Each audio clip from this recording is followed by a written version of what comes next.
First couple minutes. First several minutes, especially no, but it's because it really doesn't help. We'll do our best. It just makes it's just all right. I'll pretend I'm on the radio.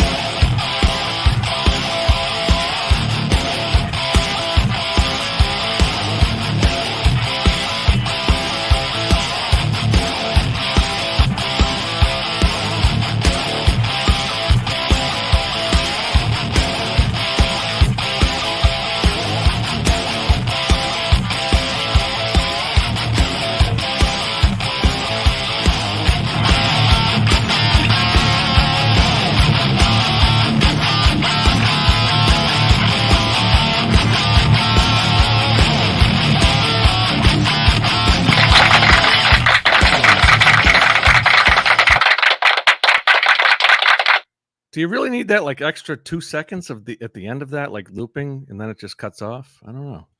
The music?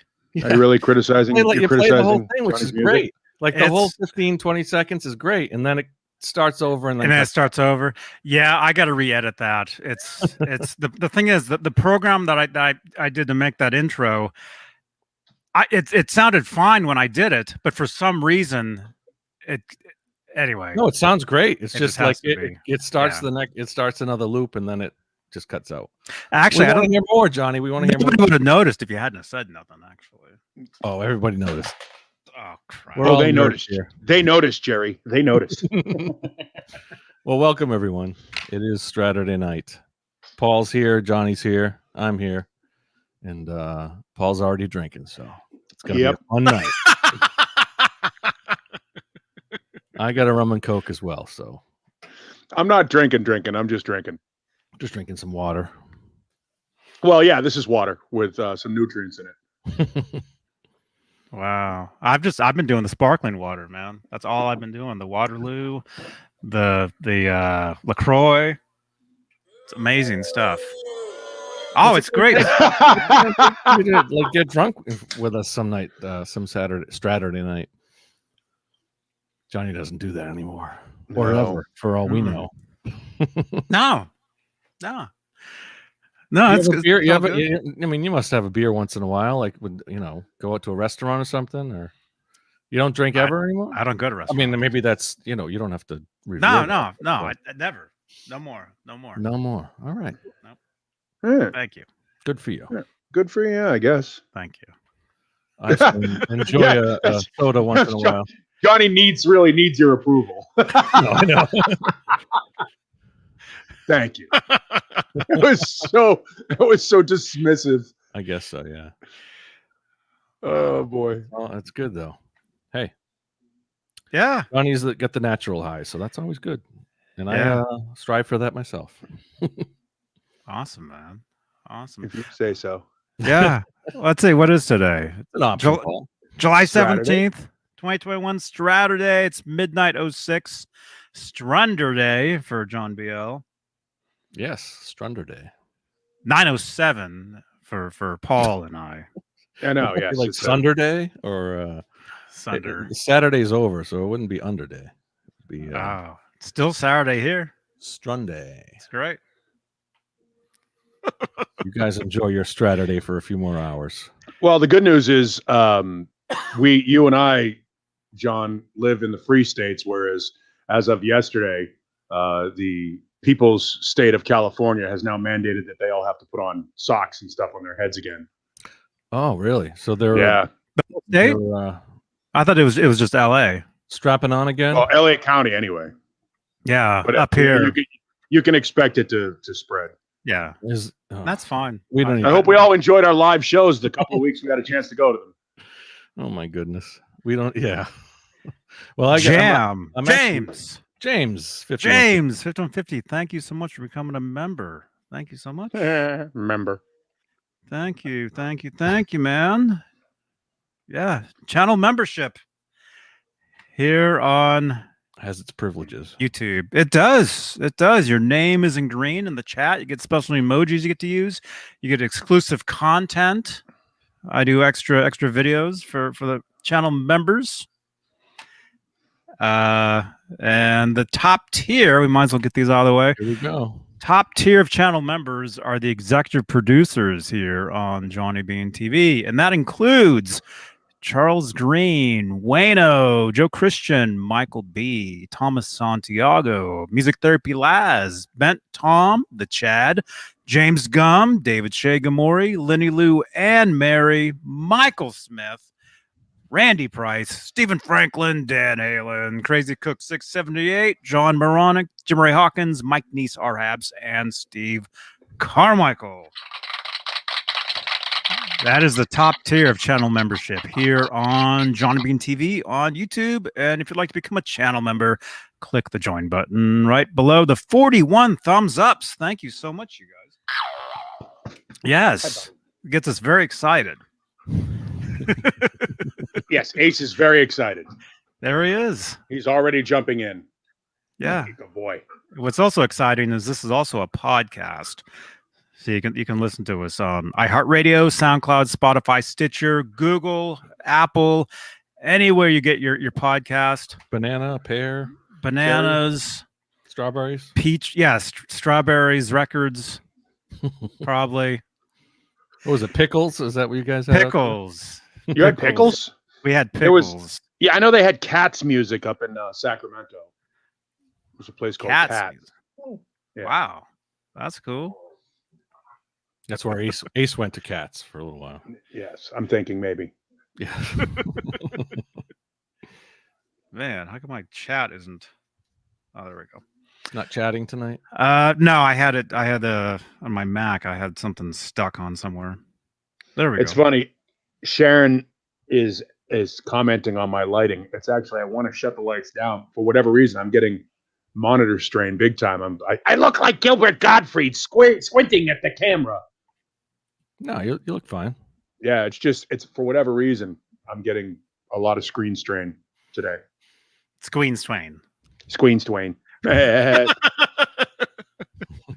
Wow. Cool. Well, John Beale looks great. I mean, as always. I mean, What do you want to date him? look at that. Sorry, ladies. appreciating Spoken for. How beautiful I am. yeah. Leave him So alone. I'm already spoken for. So, And it's not Johnny. No, it's definitely not. not that there's anything wrong with that. Oh, you know.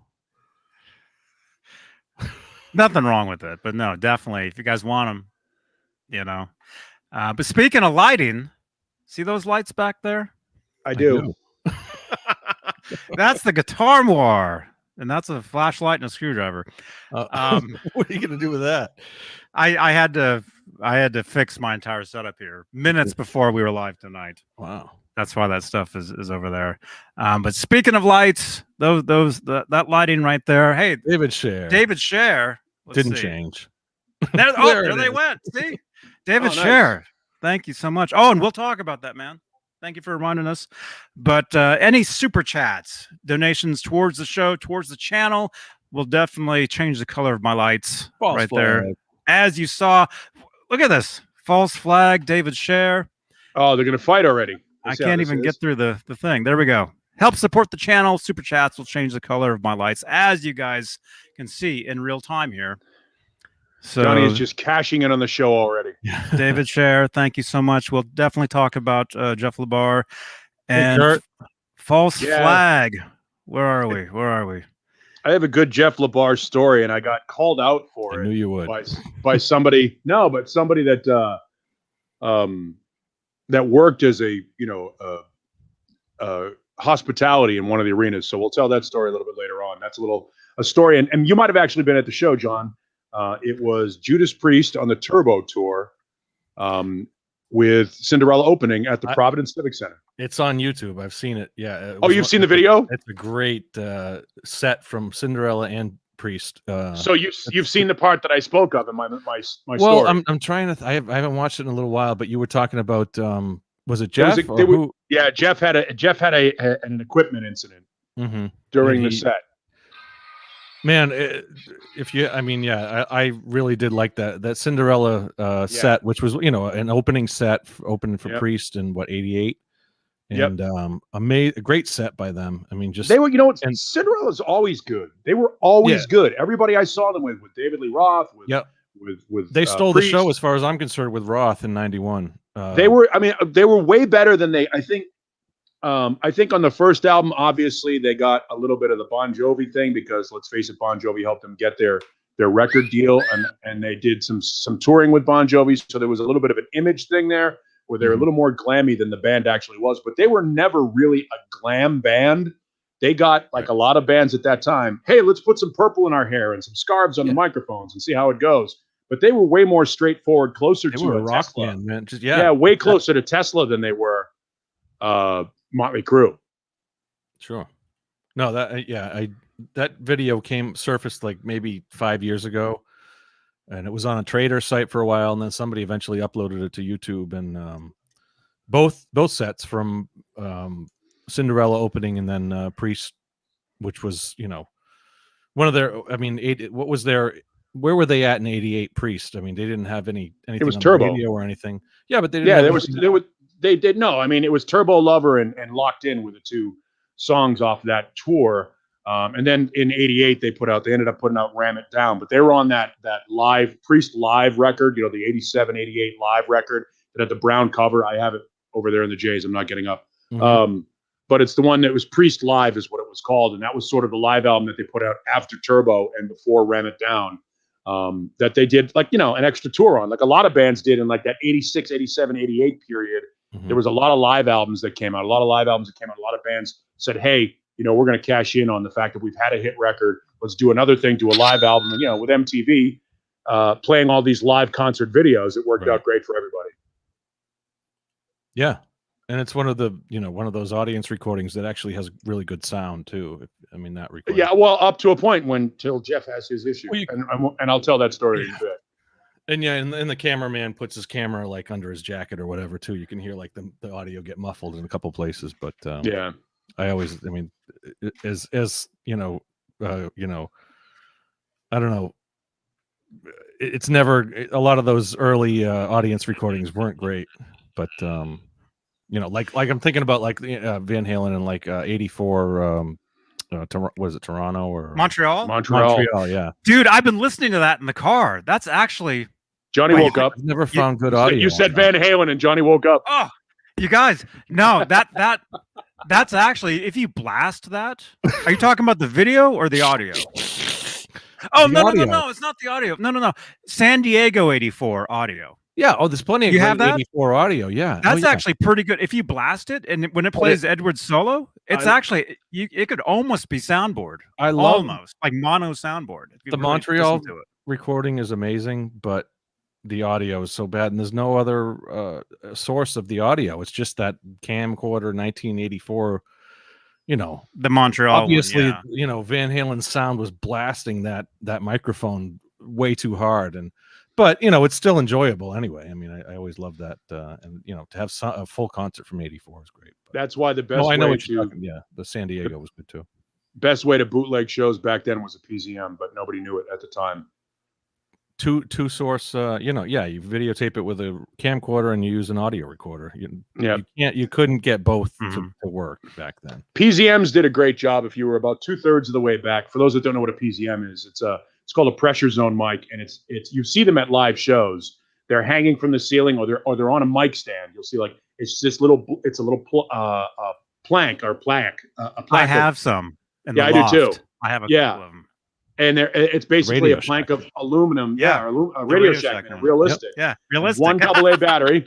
Yeah, yes. I have one. I use it. I have two of them. Yeah, you could get them for like $50 back in the day, Yeah, and it's a little sheet of metal, like steel, with a tiny little condenser mic, basically glued to it or welded to it. Oh, here it is. Something about the PZM, something about the metal would reverberate and suck in the audio, and the sensitivity was that of human ears. So the way a PZM would record a show, as long as it wasn't so overloaded and distorted, would be exactly the way your ears heard the show. Yeah, it wouldn't. Yeah, they were great. It wouldn't oversaturate or anything. Yeah, they were awesome. But nobody, like you said, nobody knew about them back. To do that kind of thing. You would take one and you would tape it right here. It was kind of like you were Donnie Brasco, ratting on the mob. Yeah, there it is. Yeah. That's exactly it. That's exactly what I have. there. Yep. The realistic, yeah, that was Yep. the one to. I mean, it was the easiest accessible one. You know, you could probably It get was one from Shore, or affordable. you could get one from Neumann or something. But Yep, that was the best one you could get, man. It was cheap. Yep. These were great. And great it worked. sound too. Yeah, we used them. Yeah, for Yep. I still Loved 'em. have them. It may I be do next too. time I'll find them and hook them up. What I used to do is for band rehearsals, I used to lug around a Tascam 4-track Yep. and have 2 of the tracks, one in each track, hard pan left and right, and have them on each side of the drums. Put a That's how- PZM into this, and you've got a digital That's recording. same thing, yeah. Yep, same exact thing. Although you probably weren't using digital. Nerds. Were you using digital back then, Johnny? Digital what? Digital 4-track, or were you using your I was cassette using 4-track? the classic. I still use. What I'm you're going talking through right now. Yeah. I'm talking right now through a Tascam 4-track. Nice. That's how I'm talking to you guys. Yep, that's what I used. Fostex X26 multi-tracker. I think I showed mine a couple of weeks ago. My first one, my first multi-tracker was a piece of shit. It was a Vestafier. Remember those? No. Vestax made them. Vestax. Vestafier 4-track, and track number 3 was dead. So it was it was, for all intents and purposes, it was a 3-track. Well, before they had 4 tracks, they had 3 tracks. So Hey, look, the Beatles made records on 2-track stereo. So that's right. I just found out today they played Foxy Lady, and I don't know if this is true, but the DJ comes on after it and says, the height of technology in 1967, Jimi Hendrix put one mic up and 2 4x12 cabinets and a drum set and recorded Foxy Lady. I don't think they would have done it on one microphone, but what's if it was interesting, in stereo they would have done too. But we used to do that when it I does was sound like that. My first band, our first band, we would take, the radio, the blaster, the boombox, and we would take that, and because it had the stereo mics, we would set it right in the middle of the room the best we could, with the drums in front and the bass just to the side of the drums and the 2 guitar cabs, and we would adjust the volumes on the guitar cabs. One guy might have been super loud over the other guy in the room, but so that we could get the take on tape, right, as a reference thing, an instrumental for me to write lyrics with. So the band would play, and like the drummer Wayno would have to back off a little bit, Mhm. because he played really hard. He hit hard, but he'd have to back off a little bit, and the bass would be turned up. We'd have to we'd spend like 4 hours like EQing everything. Yes, exactly. I dress like that too. That's my radio. We would spend like three of the 4 hours we were rehearsing setting levels, and then go through the set once just so I could get a cassette reference of whatever the new song was, so we could work on lyrics. I always tried to do that with some of the bands I was with. They'd get I'd be putting mics everywhere and trying like, I want to do, and there's like, let's just play. I could never get too far with like the experimentation of trying to get we had to. We had to, because we couldn't afford a 4-track. It wasn't until I got my Vestax that we could actually do, scratch demos and stuff. I had the old Radio Shack mixer, which was just like 4 line inputs, basically. You had The 4 line realistic. inputs. Yeah, I have you had, that like, too, 4 man. Of course you do. You had 4 line inputs, and I would use, like, because I didn't have enough microphones, I'd use speakers. You can use a speaker in reverse, and you can put a speaker like on a kick drum, and you can get an adequate sound. Not great, but you could use speakers instead of mics. So I would do that, and I'd mix them all, I'd like hardwire them all together, and I got maybe one good recording out of all that, but it was fun. I probably still have cassettes somewhere of the band doing it that way, and we got decent room mixes. It was like I think it was from the experience NKOTB. of. Yeah, I think we got it well. We got it done well because of my experience collecting, Zeppelin bootlegs and stuff, audience recordings. I said to myself, God, if only that guitar were a little bit louder in the mix, it would have come through on the tape, because the guy was recording it with a handheld tape recorder. Mm-hmm. So I think the only reason why that worked is because if I didn't spend years collecting bootlegs, I wouldn't have thought to myself, hey, if I were bootlegging this show, here's how I'd want it mixed. Right. Yeah. It's all about the kind of compromising. You want the drums up front, you want the guitar, exactly what you're saying. Yeah, where to put that one recording element, if it's one microphone or one boombox, where do you put it in the room? All right, to I got get to the take best Lemmy out. sound. She's shitting. She's shitting in the house right now. Oh, go Yeah. take care of that. All I'll be right. right back.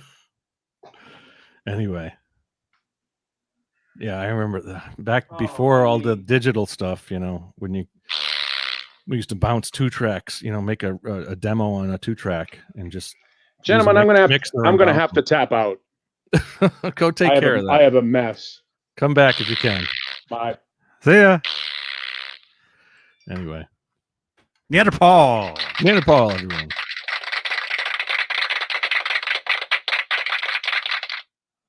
Wow. Anyway, who's chatting tonight? Who's out there? Yeah, who is out there? We got 84. We got 90 people watching total. 90. And let me go ahead and say as well that we are live on Facebook. Johnny Beane TV Facebook page. We got Keith Campbell over there. We got Tracy Wise. We got Sharon Wilddollar, of course. And let's see. And that is the Facebook audience. All right. We got a few people out there. We're building it. Yeah.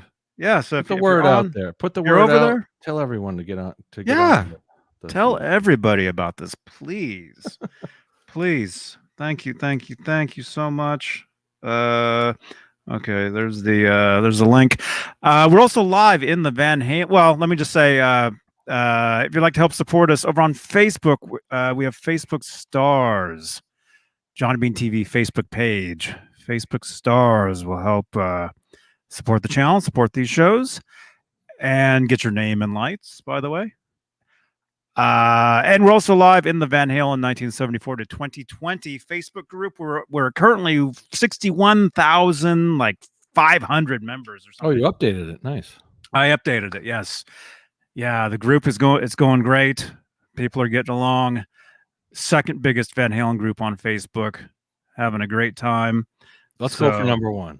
Let's go for number 1. So join the group. Let's see. It's FBVH. Tell all your friends. I believe. Tell all of your friends. Tell their friends. Let's do this for real. Enough playing around for 7 years. Come on, John needs to make a living. Yes. What else? I'll save a few announcements for the middle of the show. So blurry. So yeah. What do you think of is my lighting cool? Yeah. Do I look cool? Oh, you always look cool, Johnny. Thank you. Yeah. I've got a brand new setup here. Well, same monitors. I have a brand new computer I'm running through. Still working out the bugs. Like, for instance, I can't hear myself. I can't hear this mic at all. So if I'm yelling, it's because these are like noise canceling. Yeah, I am yelling. What? Yeah. Huh? Can you guys hear me? This computer is barely trying to boot up. There? I got my Waterloo here. I'm ready to have a great night here. So leave a thumbs up. And yeah, who do we got? Do you want to Sure. read it? Can you see who's in the chat? I have a few participants here. Participants. Can't Drive 55, Charlie S, Christopher Liad Soa, Edwin Channel Crane, member. Fruitcake Tony, channel member. Who else? Cooler Taste Tester, Edwin Crane. I think I said that. Fruitcake Tony, G Bushnoff. Was it Gary? That's G, man. Yeah, G. Guitar Man 45, Hal Face, Janice Lala, Keenan Neighbors, Kai Matthews, Leo Safko, Lenny Lou and Mary, Majestic PB and J Cat, Mike Neese, Nelson Rodriguez, Renus Pinko, Vista Light 1972, and others that I cannot see. So say hi in the chat. We'd love to have you. We got what do I say? I see 78 watching. What do you got? I have 85 watching. All right. Because if you watch through StreamYard, which you're obviously not, you can see Facebook and YouTube feeds. So I have a combination of watchers. No. So, and then I've got my main screen here. I've got another huge screen here, Acer, that brand you were knocking around earlier. I have an Acer thing here with only Facebook, the Facebook video on pause, but I can see the entire chat. So I can see Sharon Wildollar just like chatting like crazy, bells and whistles, lighting. Wow. Where's my kick blank backdrop? I need a cool backdrop like this guy here. This guy has a really cool backdrop. Wow. All right, Paul's gone. I'm in. Nice. Hey man, How you guys doing? how are you? Good. How are you doing? Doing Jay pretty Hannon. good. Trying to get the damn chat to move down to the other screen here. Get that chat working. I don't know what I'm doing. Yeah. All right, Hey. got it. Hey, let me just change one thing here. Change me out for somebody else. Yeah. Actually, we can do that. Somebody else is here. Drew, can you hear us? Can you hear us? Hello. Thumbs up if you can hear us. Hello, Drew. Drew, leave a thumbs up if you can hear us. I've heard of Okay. you, Drew. Here we go. Let's bring him in. Drew, welcome in. Hey, what's up? What's up, man? Hey, Drew. Hey, how are you? I'm good. Welcome. Cool. Cool. I was watching the show the other night. It's cool. I was come hang out with you guys and down here in Hermosa, playing a little guitar. Let's see what Right you guys on. are talking about. Oh, yeah. Right on. Yeah, This our Saturday night shows, it's kind of a free-for-all. We just talk about, anything music related, anything technical, anything whatever, with a lot of Um, Van Halen in there and a lot of Van Halen. And by the way, let me just say, great to meet you, by the way, Drew. Yeah, likewise. Great to meet you. And when you were watching this last night, you were watching this from the Van Halen group, where there's I think, right? Was it the Van Halen group? I'm not sure. I was trying to figure out what was going on because there was a couple links, and then I think it was like a Facebook Live, but then I was trying to get directed over here, and you were talking to all these people, but there was only you guys on the. I don't know. It was weird. That's something I'm working on. Because see, I have a Van Halen group with 61,000 members in it, but when I go live in there with the Facebook Live using the third-party app, nobody sees it. Right? This is a complete unfair game we're living in now with digital marketing and the way you got to promote things and pay for stuff to access your own audience. Even Yeah. Someone just sold a shirt on Shopify. Yeah. So anyway, I think you were watching from the Van Halen group because you're like, there's 2 people in here. Meanwhile, Jay and I were talking to like 90 people here on YouTube. Yeah, I didn't understand what was going on. But you're a friend of Greg Renoff's or Brian Kehoe? I know Greg. Brian, I've met years ago. Mm-hmm. Yeah, he's a wealth of knowledge, not only in Van Halen, but he's got a studio up the street from Sunset Sound, and he's just an awesome person. We're hanging out next week. Vinny Caliuta is coming in to talk on the round table, and one of my favorite drummers. And only question I'm asking: did you ever hang out with Van Halen? Yeah. It all comes back to that. But yeah, it's cool stuff. Greg's a great guy. That was a great episode with him. We got to figure out. We're so busy right now at the studio that I bring in interns from my old film school to do the audio, and they don't even know what they're doing. So we got to get somebody good in there to just get the audio. This sounds great on here. I guess we all have microphones, and it's this guy knows what he's doing. Oh yeah, you got to have a mic. Headphones if you can help it. I mean, that's the way you do it, Well, Paul, the studio owner, he never wants to do the roundtables, and then last minute he's like, I want to come in. So then we only have a 2-input Zoom. We have this beautiful Neve 8088 console, which is probably the best console in the whole entire world, maybe. And can't even get good audio for our roundtables. But no, it's fun. People love that, and I've obviously the Van Halen discussions of, just learning about this. This whole show has a bigger concept. We're just investigating in it because we want to. I don't want to speak too much, but we're going to do a big series on a network with the studio. So we're like, well, we have all these discussions already in studio. Why don't we just put them on YouTube so at least they're documented and other people can enjoy it and learn about the studio and Van Halen, Prince, The Doors, everybody else. So. But it's cool. I think this is awesome that we can all, talk on the internet, especially when the pandemic hit. It seemed like everybody had a podcast or a show going, but it's awesome. You learn stuff. It's fun for people to do. The hosts, the listeners, everybody. Oh, yeah. So Yeah, is this like you guys are the three hosts of Johnny Bean TV here? Huh? Are you guys the three hosts of this channel? Yeah, it varies on different nights. There's like different people here. I'm usually here. Usually all the time. I push all the buttons, but yeah. Basically, these shows. Currently, we're doing Tuesdays, Fridays, Saturdays. Tuesdays is it's called Talking Guitars and 80s Metal, and there's different people on there, and it's kind of crazy. Fridays is exclusively Van Halen stuff.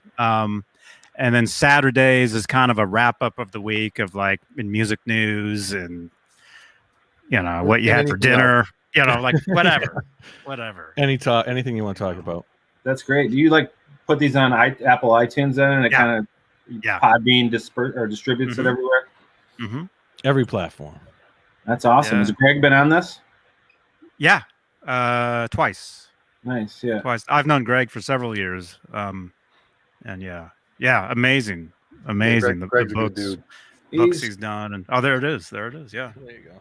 Yep, that one's great. I'm halfway through that actually. When I've read the TED book twice because for 10 months now, Ted Templeman's has been scheduled to come in, and then something happens, and then Greg was like, "Well, I'm going to fly out there and we'll do the interview, and if I'm there, he'll be forced to come in, and we'll talk to him a few days before." Then we had to move the day because we obviously can't turn down a booking. For Ted Templeman we will, but we had to move the day one day, and then he couldn't come anymore, and it's just. I spoke to him on the phone. My owner Paul talks to him all the time. This is awesome though, and I'll share this with you real quick. So we do the podcast. I know Ted watches all of them because he always messages us or emails us with things we said about him, and we talked to Don Landy. And awesome. The second we asked Don to come in, he never emailed us back. That was it. And my boy Dweezil Zappa has been talking to him, and the second he asked for some tips because Dweezil has a show called Running with the Dweezil. It's about Van Halen. It goes through the albums. It's really good. It's amazing. Yeah. But he said, I know you don't want to do an interview, but maybe we could get on the phone and talk. Ghosted him. No more communication. The second he asked to do anything. But this is what I'm getting to. So we do the episode with Greg. We're talking about him all the way through, and then we made 100 of the work orders of the demos when Van Halen came in initially with Ted Templeman.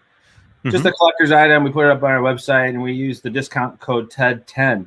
The second person to buy one was Don Landy. Wow. And I'm like, he's watching this? I mean, this was an hour after we aired the episode, and it was he's on it.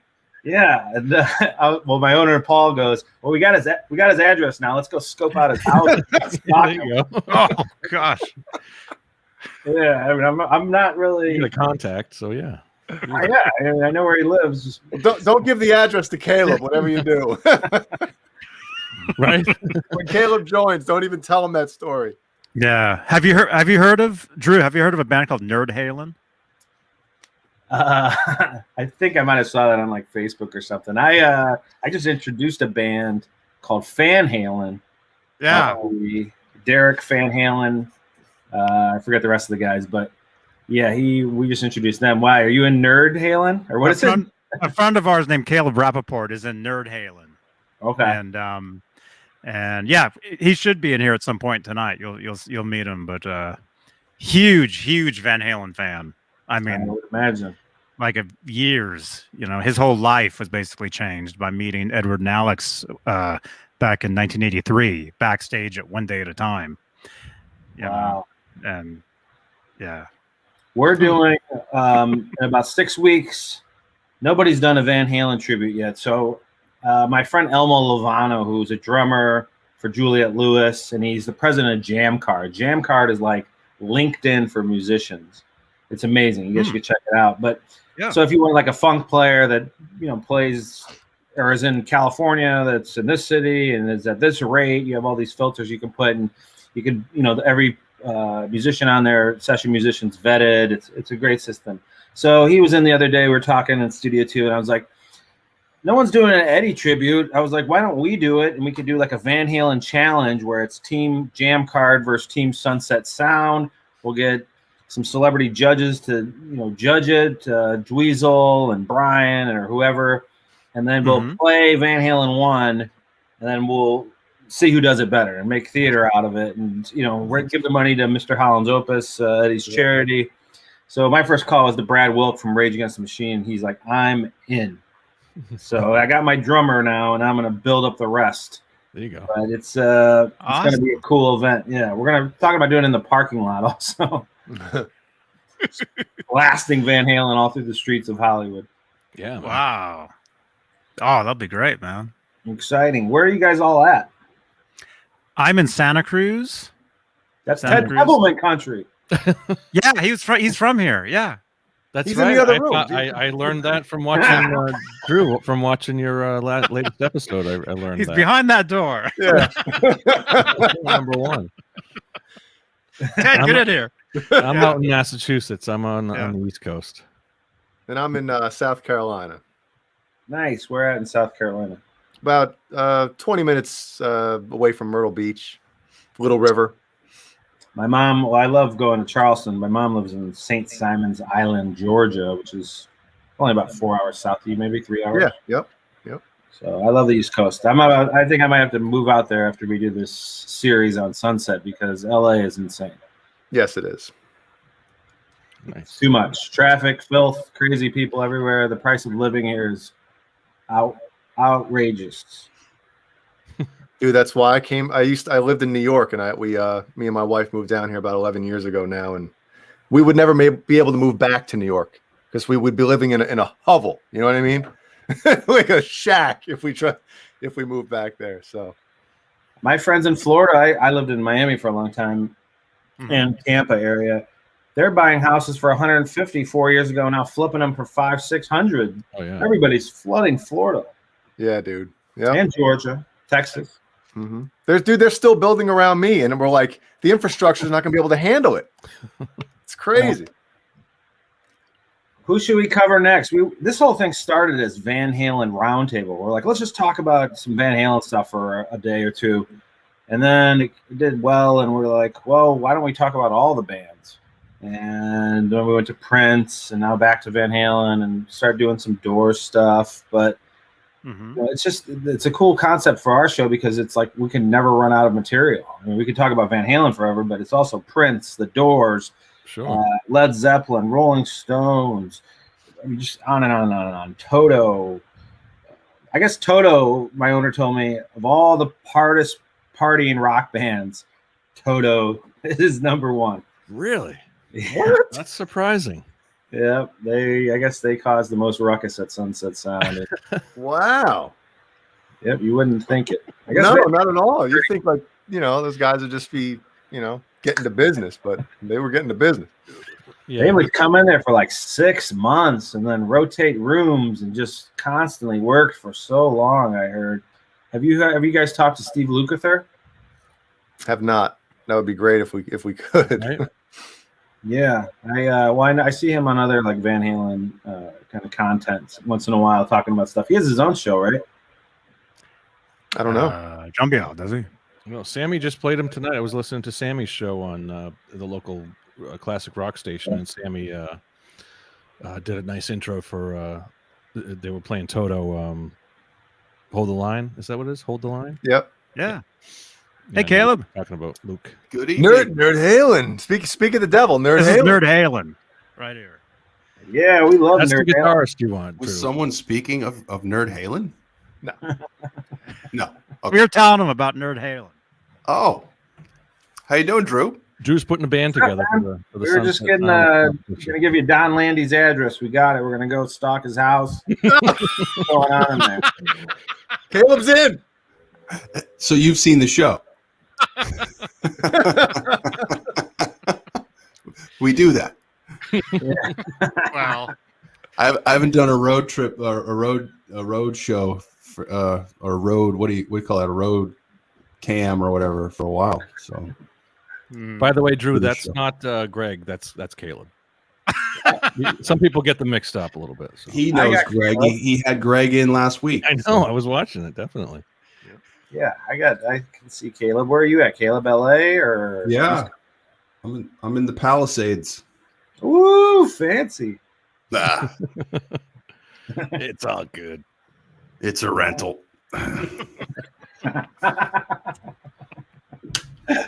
Oh man! And I'll tell you this though, Mr. Landy is not far from you. Oh, cool. Yeah. Well, he looks familiar, so who knows? I might be like, I used to live in Santa Monica, and on right off Montana, Is it getting warmer? and Neil Peart lived on 23rd Street in Santa Monica, in a just total unassuming place, like not like the greatest drummer in the world history, kind of place. I mean, not a bad place, but just on a street, other houses, nothing special, nothing fancy, and only like 12 blocks from me. So I must have seen him walking down Montana, but not even. When you don't put in your mind that someone like that is nearby, you're never going to see them for real, unless you go, that's Neil Peart. I know exactly what he looks like. So. And if you walked up to him and said, "Dude, you're Neil Peart," he would have shunned you. No. Sure. Oh yeah, he did not like that stuff. And even other like rock stars would go up to him and he'd be like, "Get away." Oh, yeah. Who do you think was a bigger influence on like 80s drummers, Neil Peart or Alex Van Halen? Ooh. Wow. It just goes with all the the polls, would go Peart, and I just think it's like splitting the vote in Van Halen. You can't have the two best in the same band for some reason. Like it had to be something else, and I mean, you have to be a real rock and roll fan to understand what Alex does for the music, and how his playing is so different than most drummers ever.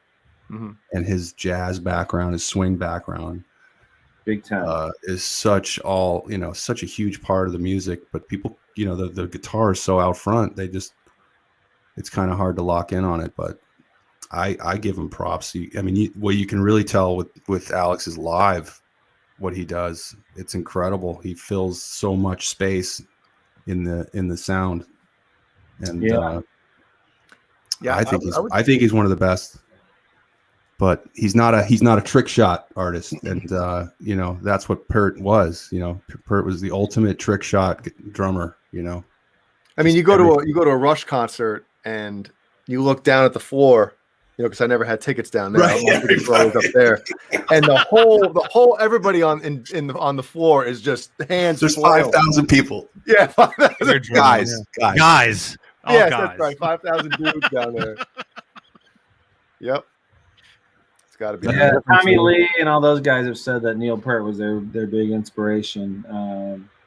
But I think you really need to be a musician almost to understand what's going on with Alex on some of these songs. Because like you said, he's such a filler. That's a trio, and he's got so many bossa nova beats, jazz, rock, a lot of. Yeah, he's doing a lot of stuff around it. Just around the beat and The nuance. Crazy cymbal crash spots and just weird things that a lot of other drummers would never even think to do, and he was always right in it. So and there's always that thing, like is Eddie playing to him or is he playing to Eddie? We don't know. We still don't know that answer. And we might never know, but yeah. You're gonna get Alan. You guys heard of there was an assistant on a session who I reached out to, Gene Maros. Have anyone heard of him, talked to him, or know of him?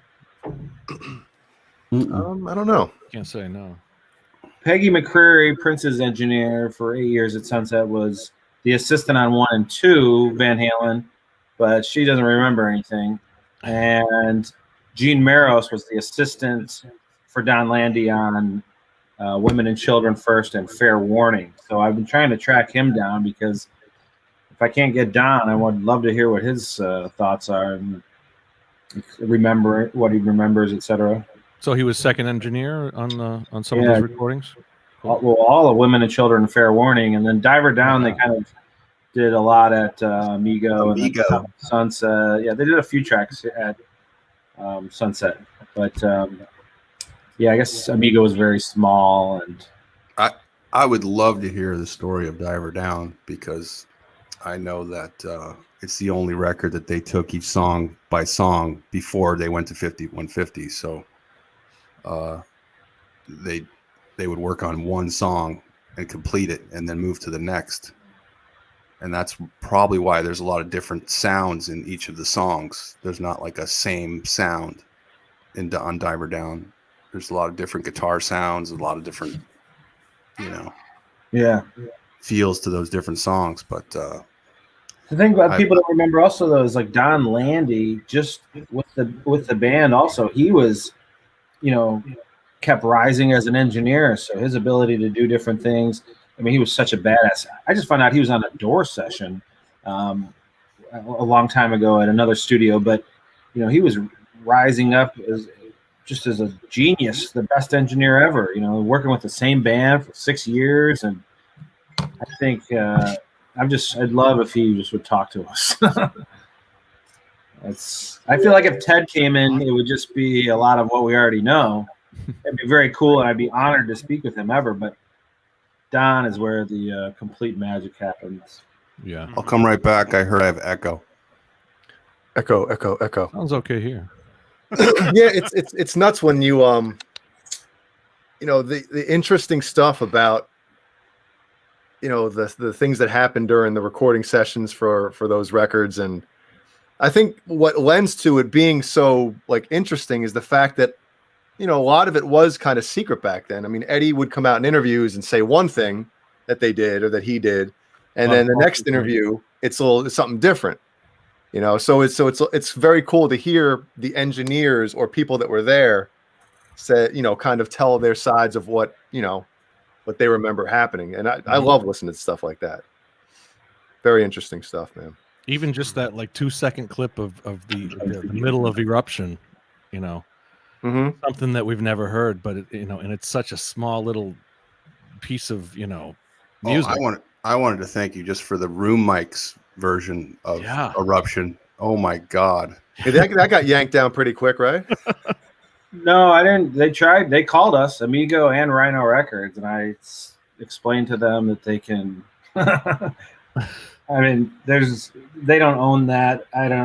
It was brought in by Brian. He played it for us. We aired it, and then they flagged it and saw it had like 250,000 views on it. So they probably made $3,000 or $5,000 on it. So they.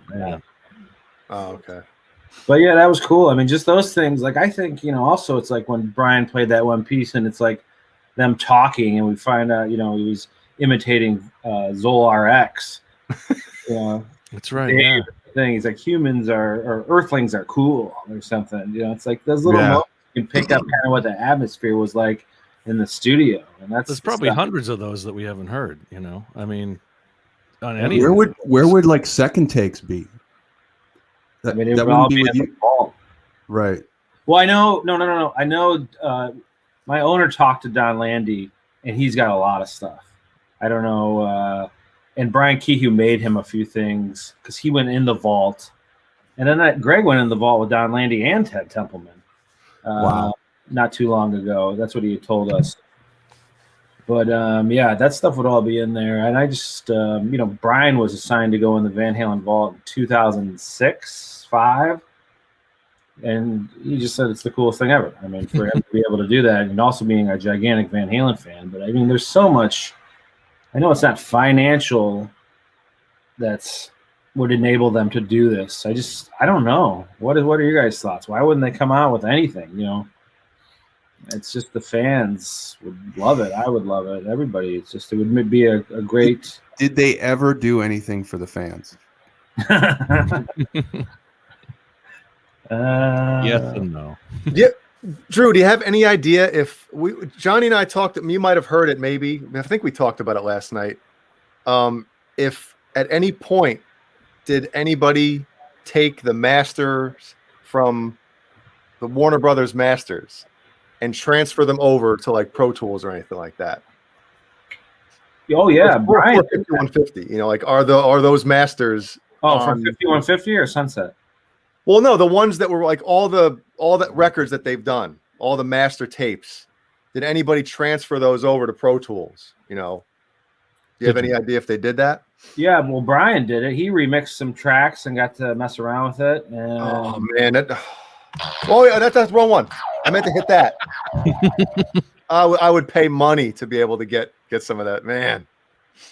Yeah, he's when Warner Brothers remixes, like when they did Fleetwood Mac remixes, they're just greatest hits they re-release. Brian's the guy that goes in the vault and finds the tracks they want and then brings them in his studio, and he has like a certain amount of time to hold these things, and then he's got to have them back. I mean, it's like, you know, holding files for the FBI or something. Wow. What kind of condition are those tapes in? Like those 2-inch multi-tracks and that kind of stuff? Are they like the tape splices coming apart and that kind of stuff? Or is it? I didn't know. We should get him on here. I'm sure he'd love to talk about that. I was actually supposed to. We were going to the Foo Fighters concert tonight, and then they canceled it because somebody in the crew got COVID.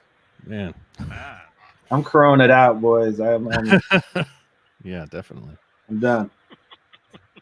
Now we got to wear masks again in LA.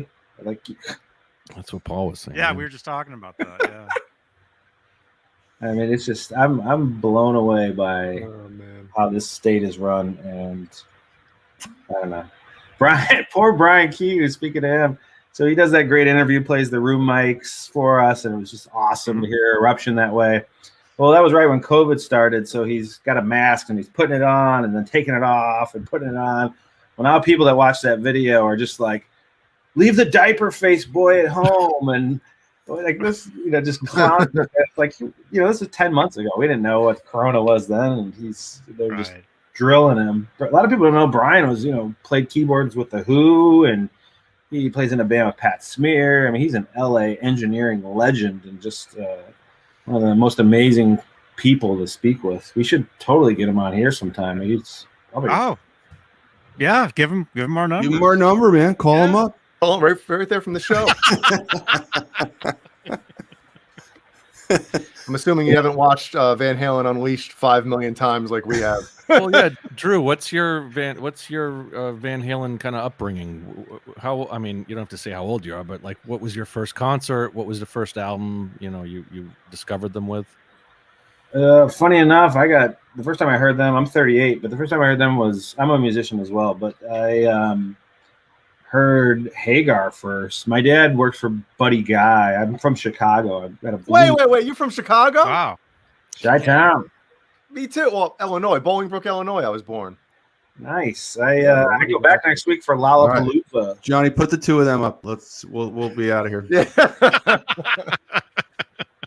Sorry. Go ahead. I got a quick. Yeah. Here's my Buddy Guy pick. Oh, sweet. Light that sucker up. Can't really get it in focus. Yeah. All right, where's the lighter? Oh no! Oh no! I'm keeping this one. Should we jam? Yeah. Eddie jams. We'll save the jam. Yeah. Yeah, Buddy Guy is one of the greatest people ever. I mean, he's got to be pushing 86 now, 84, maybe somewhere in there. And I was just down in Nashville. He was doing his album at Blackbird, one of the greatest studios ever, more modern, owned by John McBride, Martina McBride's husband. But he is the nicest person, the hardest working musician. Every month in January, he plays this club, Legends, in Chicago. He plays every single night for the fans. It's $20. The room holds like 500 people. When the Stones come to Chicago, they go to Legends. That's where they hang out. You know, it's like, as you guys know, all those bands, they stole those blues riffs and made billions of dollars. But back to Van Halen. Yeah, my dad started me with the Hagar stuff. And then, I mean, probably Jump because the music video, you know, I was like 10 when that kind of was still in rotation, I guess, and we would mimic the dance moves. And but, you know, being it's around Sunset for the last 5 years, just, I mean, it's just so simply amazing to be in those rooms and, you know, the echo chambers and the stories, and just I'm so blessed to be able to work there. Because it's just amazing every single day. Michael Bublé just finished his album there. Neil Young was just in. I'm producing Orianthi's album, which is we're starting next about 2 weeks from now when I come back from Lala. It's the rooms. It's an independently owned studio, 64 years in business, and it's just father-son operation. And Tutti Camerata started, was a producer. They started as Disney. They only did Disney music for the first 4 years, and then they partnered up with Herb Albert and A&M, and then Elektra Records, because nobody had studios in those days. So it was like, you had that one studio, Studio One, where Van Halen 1 was done, and Doors 1, and Bruce Botnick was the house engineer. In those days, you didn't have engineers. Today are all independent contractors. Back in those days, you had a staff engineer. So after like the Beach Boys and Doors 1 was done, everybody wanted to go to Sunset to work with Bruce Botnick and work in that room, and it looks exactly the same as it did then. So I love Sunset Sound. I've been to all the studios, I've tracked in them, hung out in them, and there's no energy that can even be described or comparable to the one in Sunset Sound. Oh, especially if you're a Van Halen fan. I mean, in the same studio and rooms that Eddie Van Halen tracked some of the most iconic guitar parts ever, in the universe. I mean, Jesus, that's a cool thing right there. Yeah, Kurt 5150 was thinking the exact same thing I was thinking. Can I come through there? Oh, is there a chat going on too? Oh yeah. Oh yeah, can you see the chat, Drew? Oh, yeah.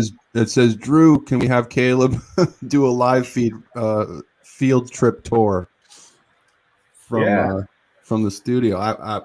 I've driven by Sunset Sound 1,000 times in my life, and I always look at it and I always think inside that building, is where all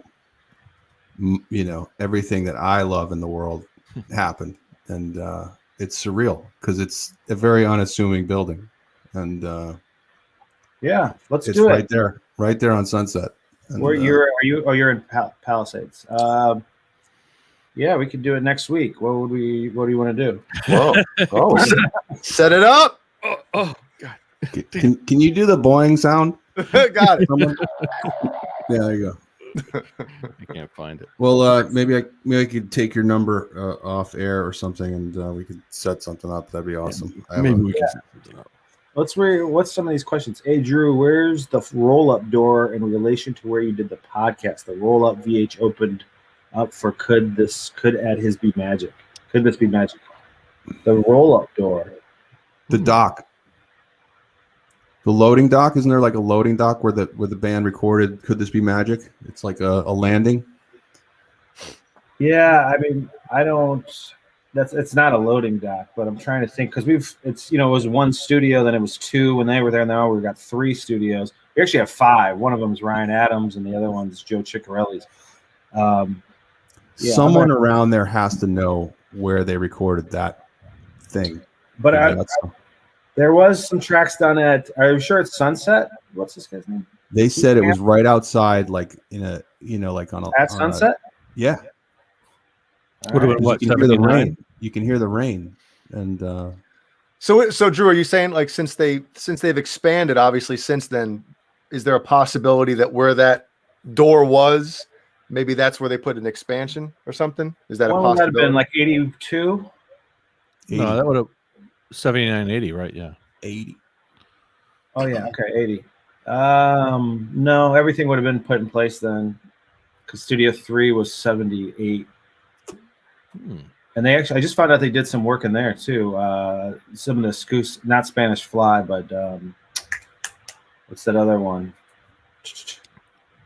Yeah, I don't know. I'm gonna have to get you back on that. I know exactly what you're talking about with the rain and everything. Did you guys see Derek Day from Class of Sack do In the Vault for us? It's up on our YouTube channel where he covers that. Just texting Derek today. Oh, shit, I love that guy, man. Joe Ciccarelli produced his album. Now he's going out with like Motley Crue and wow. And it's amazing because his solo stuff is ridiculous. So I mean, he's in this band that was Slash's son's band, who he left to get in another like musical sons super group. And but Derek is an amazing guitar player and an amazing vocalist. And now he's just singing for this band out front. They're a 2-guitar band, but I'm sure he could shred both the guys in the band, no problem. And he's a one of a kind. You can when you see him perform, when you see him live, his voice is really, really strong, and he's a crazy man. I mean, he's a rock star. Like you see this guy perform, and you're like, he's a rock star. It's gonna happen. It's not an if, it's a when. So I heard the other day that they got that tour, and I mean, they're going to be going on at 2 o'clock in the afternoon, but it's going to be incredible to play stadiums, and you haven't even nobody really knows you. That's insane. No, that's cool that it's like it's still possible to make it in the music industry, because I remember right before he started the album, I was doing a podcast that some girl, Tatiana, who's a Brazilian hottie. So we're at her house, and then Derek comes on, and he's got like Where's Waldo outfit on. And so I'm like, who is this guy? And then he played Jump acoustic, and it was amazing. And I'm like, oh my God, dude, you're awesome. And he's like, oh yeah, I'm in this band. And I was like, oh, I work at Sunset. He goes, oh, we're going to record our album at Sunset with Joe Ciccarelli. And I was like, no way. I was like, yeah. He's like, well, we're interviewing him, and then we're going to bass. I was like, well, if you do it at Sunset, I'll let you do the Into the Vault show, and you can do a Van Halen track. And then they came in, worked for like a couple months, and now it's, he was on the cover of a magazine the other day, and he's got a bunch of write-ups, and yeah, they're going out with these gigantic bands. So it's inspiring to see, no bullshit social media, buying Spotify streams, just talent, hard work, and he's a good dude. He's really great. Really he knows good. Everybody. He's like in a band with Stephen Perkins from Jane's Addiction. He's with Vernon Reed. Vernon Reed's I think Vernon Reed discovered him. He opened for Steve Vai a couple years ago, 2-3 years ago. Yeah. He opened for Nugent. He's been around. He's young. It's really crazy. Derek Day, if you're just joining us, check it out. Derek Day or Classless Act. I'm in this right now. I'm sure he's probably playing a show. That dude's got more gigs than I. Also being just a super nice person. How that karmatically just comes back. Yeah. Awesome. Yeah, but back to real quick, I don't want to keep rambling on about this, but I totally now everything's coming back, because you can hear the rain when they're tracking that. But I think it was just the door to the courtyard. And what's that guy's name again? Keith, are you sure it was Sunset Sound? Or was it Amigo? Good question. Well, it was Women and Children First, so it was Sunset Sound. I don't believe Kurt asked about the photos. Yeah, those photos were all staged, but I got Neil. He wants to come in. He emailed me, the photographer that did all that stuff, and he's going to come in. I'm answering Kurt 5150 here. Maybe we could come in when Caleb's there. We could talk to him. He's like dying to come in. He shot him 2 different times. Neil? Yeah. Okay. Lozauer. Caleb, I got you covered, buddy. It says so just in Wikipedia, it says the rain sound in the background is not an effect. It was raining outside, and the band decided to record the sound in stereo using 2 Neumann KM84s and added it to the track. So I wonder if they added just a rain background, or if it was actually raining while they were tracking it. Because this is Wikipedia, so it could be completely wrong, but it does say that they added it to the track. So I don't know if rain was live or if it was. It had to be Sunset, because we have the work order for it, and also that Derek Day did it also when we were looking at the work order. So yeah, I'll find out about that. Yeah. But I know there's no loading dock. I bet you Greg knows. Yeah, exactly where they did it. Get him on the phone. Yeah, what time of day, what the temperature was. Yeah. Yes. Well, it says they use Neumann 84s, so at least we know what mics they use, maybe. Well, you think you know what? Yeah. Yeah, we think. It's nothing's. It's amazing we have all those work orders though, because you can really, as the studio progressed, the work orders get more detailed, and the song titles and who was on the sessions, what time it was, what microphones. When you look at the Doors work orders, it's like Doors 8 to 12. 20 years Do you later. know if any of those work orders have different song titles that ended up on the record? Yeah, well, I mean, Eruption is guitar solo, and that's also what it says in the tape box in the vault. And we're having I still don't, Mr. Templeman has told me, has told my owner, has told Greg that it was 100% tracked in Studio 2. For the existence of Sunset Sound from 1976 on, or not the existence, but from Van Halen history, we've always pinpointed the spot in Studio 1. Where have you guys seen that picture that Don Landy? Yep. It's Johnny's it's got it. picture known of them in Studio You 1. have it, John? Eddie's got his back to the camera. Yeah, well, that's the spot where we pinpoint that he did Eruption, and it was just listed guitar solo on the work order. And I mean, obviously, as on the demos and stuff, Mean Street was Voodoo Queen and all that stuff. But on the actual, that's a great thing. We should go through like all the actual albums, not just the demos, and look at what the songs were called. There you go. I'm the One was called what? Show Your Love. Show Your Love. That's right. Yeah. I wonder if the working title was still Show Your Love when they were. Well, I guess it probably would have been. Yeah. Didn't they come in and out of the studio like they would? There it is. Would track certain songs in Studio A, Studio B. Like I think in one of the interviews you were doing, Drew, you were saying they'd come in, and sometimes they would set up for a week in one studio or come into a different studio. Or was it all? Just I mean, fantastic bleed going on there. Like, look at that. Like, what's going on? I've always heard his cabinet was in a room for itself. Yeah, we have this room. So on the left here, left of Michael, so you're looking in the out of the control room into the live room here. This has 2 ISO booths. There's one behind Michael that's gigantic in the way back there, and it's got Don Randy from the Wrecking Crew's piano that he bought for us. That just stayed, and it's beautiful. And then the other ISO is where left of Michael Anthony there, and that would have had Eddie's amp in there. What's the amp in the room? I mean, this would be during the tracking for that. And I know, where's the amp at for this? Straight in the middle. Oh, yeah, okay, yeah. Wow, I don't know. I would imagine that would be impossible to record like that unless they have Michael's bass amp in there. Are you sure that's not? No, that's a guitar. That's a slanted Marshall. Yeah. I'm trying to see if there's some wires or something.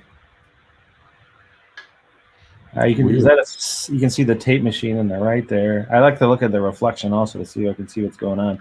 Is Al the only one using headphones, or is everybody else got headphones? I would imagine, right?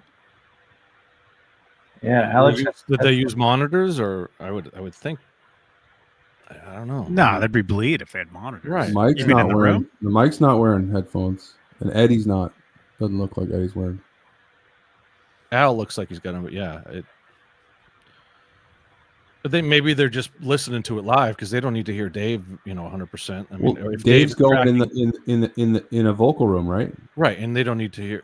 I think the trio would kind of be locked in. Al would need to probably hear, without having monitors. Al would need to have at least Ed in his. But yeah, Mike and Ed could be doing it without. Where did I hear recently that? Dude, you know what I got? Sorry to cut you guys off. I have the setup for this day in here. I have the picture of it. We can put it up. Nice. It'll tell us what mics everything. It's like, ooh, it's gonna take me a minute to find it. This is a pretty good Straturday Night Live. I just want to say for the record, just saying. You ruined it. You ruined it. This is a pretty good guest we have here tonight. It's kind of like we planned this. This is amazing. Hey, sometimes the good things happen when you don't plan anything. Yeah, Drew, it's good to have you here tonight, Drew. Thank you. Thank you so much for coming on the show. Wow. Well, Foo Fighters got canceled, so I was like, all right. Thank you, Dave Grohl. Gotta do something. Thank you, Backup Guitar Tech 3, who got tested positive for COVID. Thank you, buddy. Yeah. Yeah. So Drew, if you have anything you want to share, if you want to just Facebook it to me, I can put it up that way. So Ed's playing. Looked like he's playing. Is it the White Explorer, or White Ibanez? It's the Shark before he did the paint job and the cut. Yeah. Before he ruined it. Yeah. We've never shown this before, but I'm gonna give me 2 minutes to find it. Uh-oh. Exclusive. Straturday night Hey, exclusive. Everyone. Straturday night exclusive. Kurt 5150 just said he canceled all his plans. Yeah. Sorry, babe. We're supposed to go to the movies. Yeah, this is heavy nerd shit. This is better than a movie. Are you crazy? What about that track lighting? One of the lights is focused only on Ed. Is that? Who did that? We still have. I mean, we can Focus move this that around. light. This looks exactly the same as it is today. And what's so fascinating about this room is see how slanted it is. There's an old auto repair garage.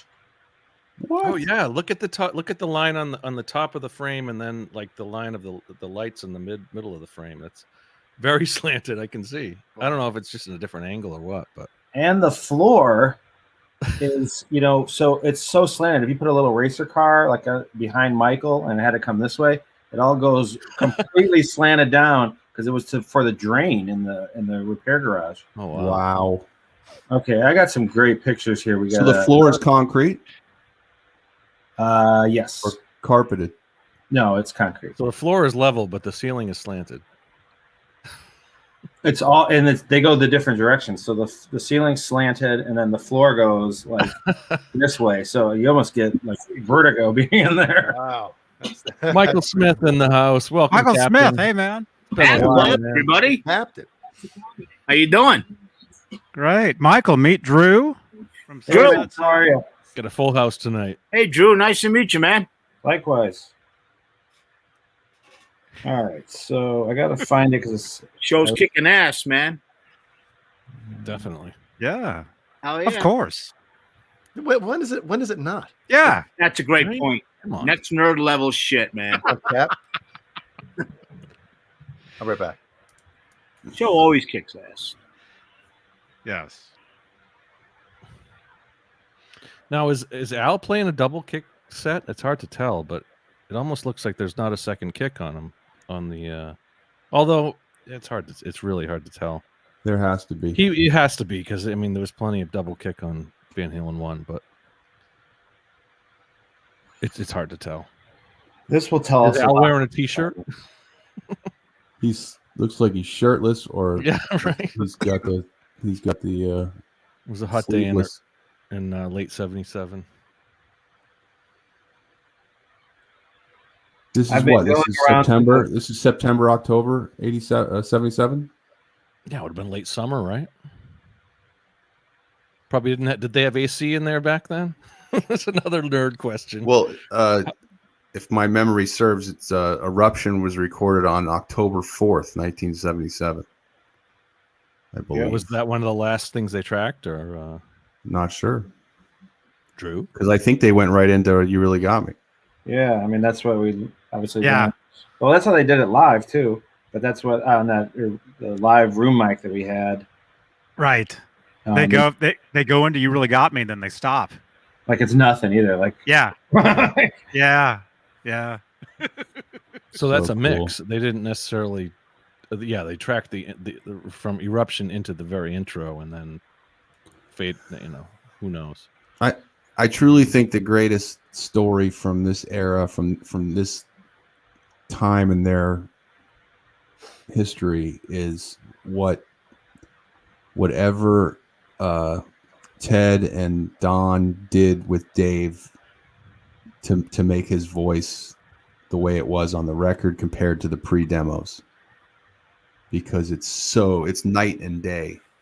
His voice used to be so affected and such a character. He had so much he was trying to do with his speaking voice at live and everything. It was really strange, and it's almost like they said, dude, you're like 110, dial it down to 30. It almost sounds lower too, like it's higher on some of the demos. Maybe the speed is a little different. I don't know. I just know that whatever happened, that transformation, I think, is what really is the most glaring thing that's different. I mean, obviously, Gene Simmons didn't capture Ed's tone. It sounded like Kiss. Well, and I wonder what with Dave, how much of the the classic Dave, the shouts and the screams and stuff, how much of that was like kind of punched in, and how much of it was like as he's tracking. It sounds like I don't know, some of those were it's definitely punched in. It's remarkable because somebody got to him. There's a rumor. I mean, there's the story that he actually got lessons, that like he had to go work on himself, and like there was like maybe even an ultimatum kind of thing, where he had to fix himself before they could move along or something. And but who said it? They talked about that whole thing and said that Dave really like embraced it though. Like it wasn't like he was like, man, I don't want to do that. He was like, I'm going to do whatever it takes to make this work. Yeah, he knew he had a good thing going, man. I mean, he was going to do whatever he could to stay in that band, man. Dude, he's working 5 years, and then like to get that kind of like, oh well, we might not do this with you. It was the whole rejection from the Kiss demo. It was the whole rejection from the Gene Simmons demo, and then he went to.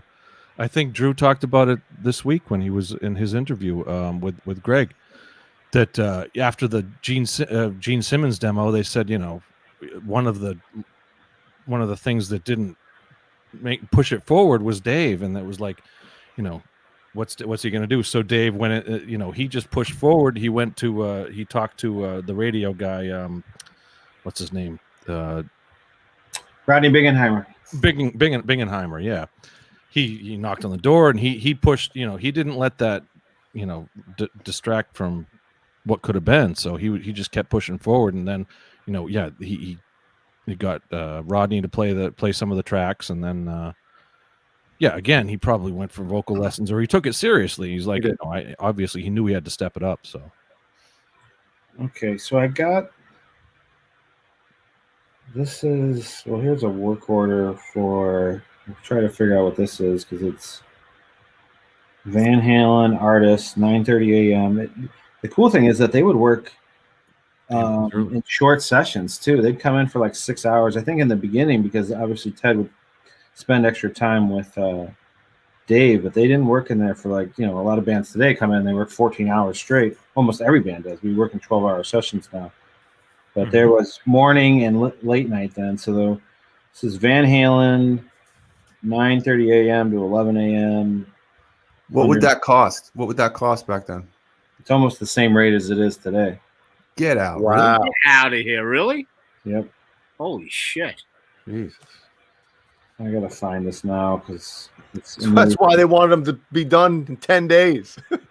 Yeah, guys, we'll pick it up here. Exactly. Would they be set up permanently in the studio, like the kit? No. Kit? No, so they'd load in every day, do a 2-hour session, and then load out again, right? Yeah, I hate saying this, but like as my owner and other people, Peggy McCurry, who was assistant on 1 and 2, she'd love to come on this. I should call her too, but she Van Halen wasn't, we had gigantic artists in there then. Michael Jackson and Prince obviously was in Studio 3 for 8 years, and Toto was just nonstop doing 4 albums in a row. So it was like, if they couldn't get in, because there was a morning to afternoon and then a night session you could do.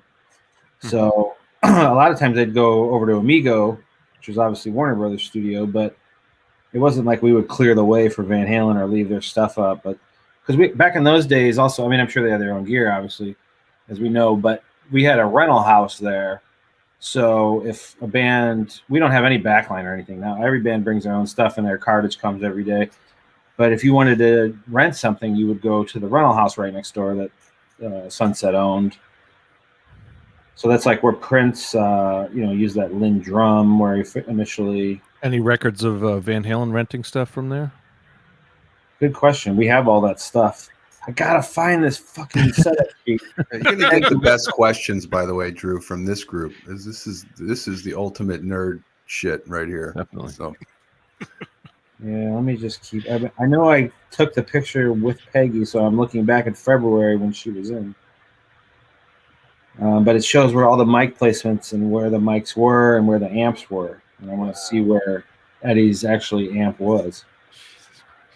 while he's looking, can we name another band that worked exclusively with a producer and an engineer for 6 straight records?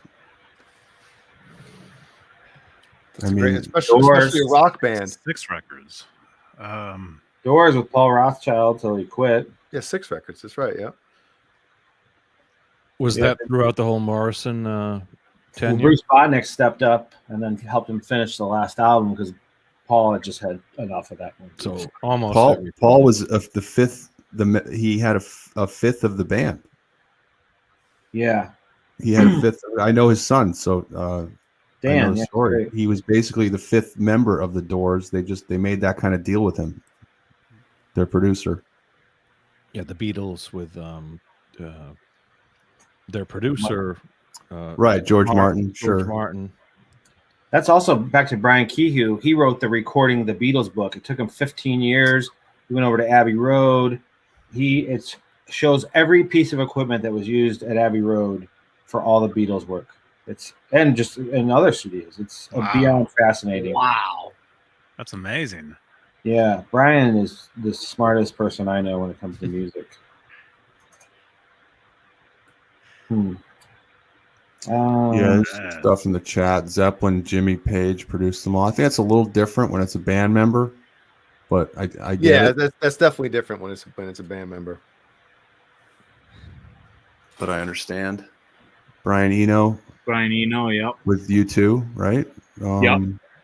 Okay. Yeah, when you're working with like a producer, somebody that's not in the band, But especially for that late 70s. Hold on 1 second, guys.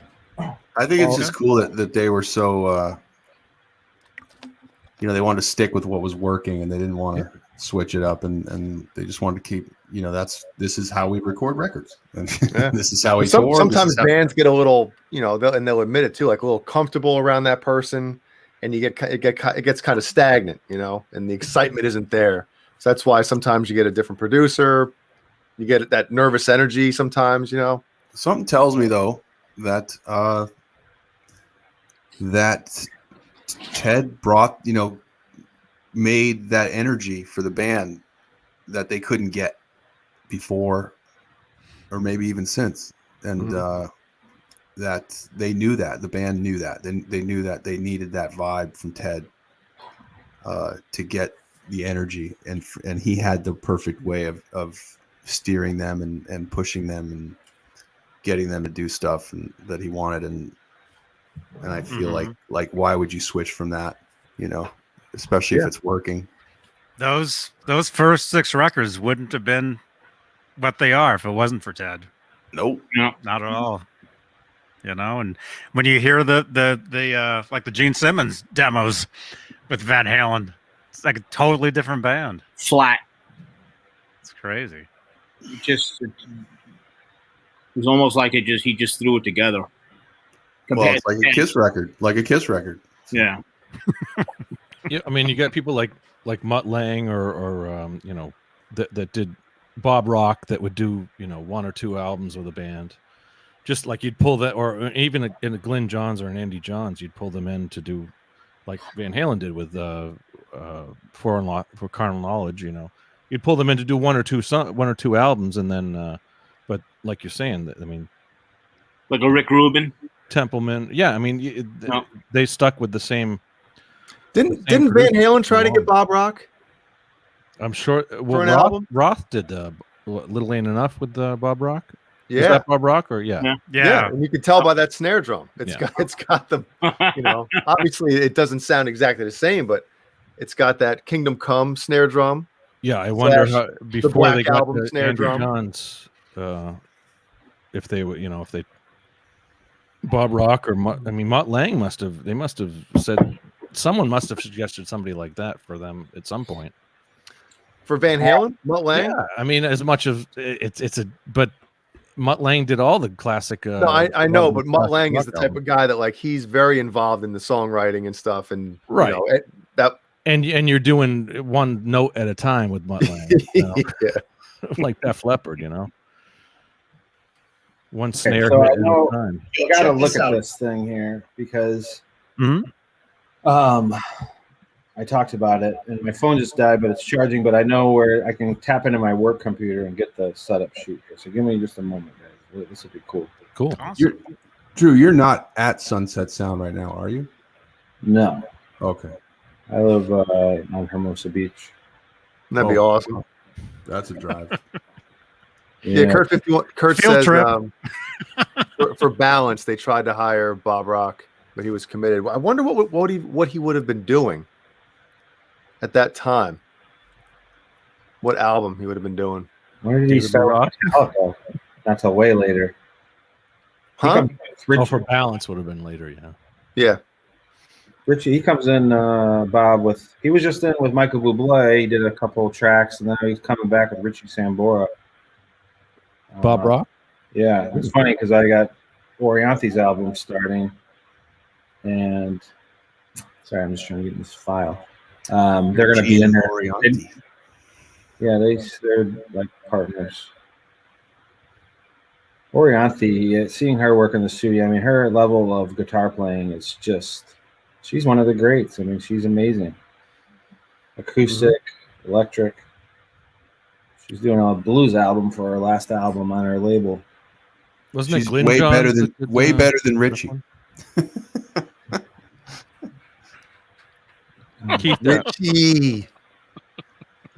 Keith Campbell asks, how many Zeppelin albums did Andy Johns do? Wasn't it Glyn Johns that did Zeppelin? Andy. Oh, it was Andy. Okay. Yeah. I always get them mixed up. I can't remember who did what. Kurt did says it. he did The Cult in 94 and Skid Row in 95. Wait a second. 90. Bob Rock did that crappy Skid Row record? That would have been the end of the Skid Row career, pretty much. Yeah. Yeah, he did Shania also. Oh yeah, he did. I mean, I would hope so. Bob Rock did the third Tonic record. Oh yeah. Wow. Isn't that anniversary? Weren't you?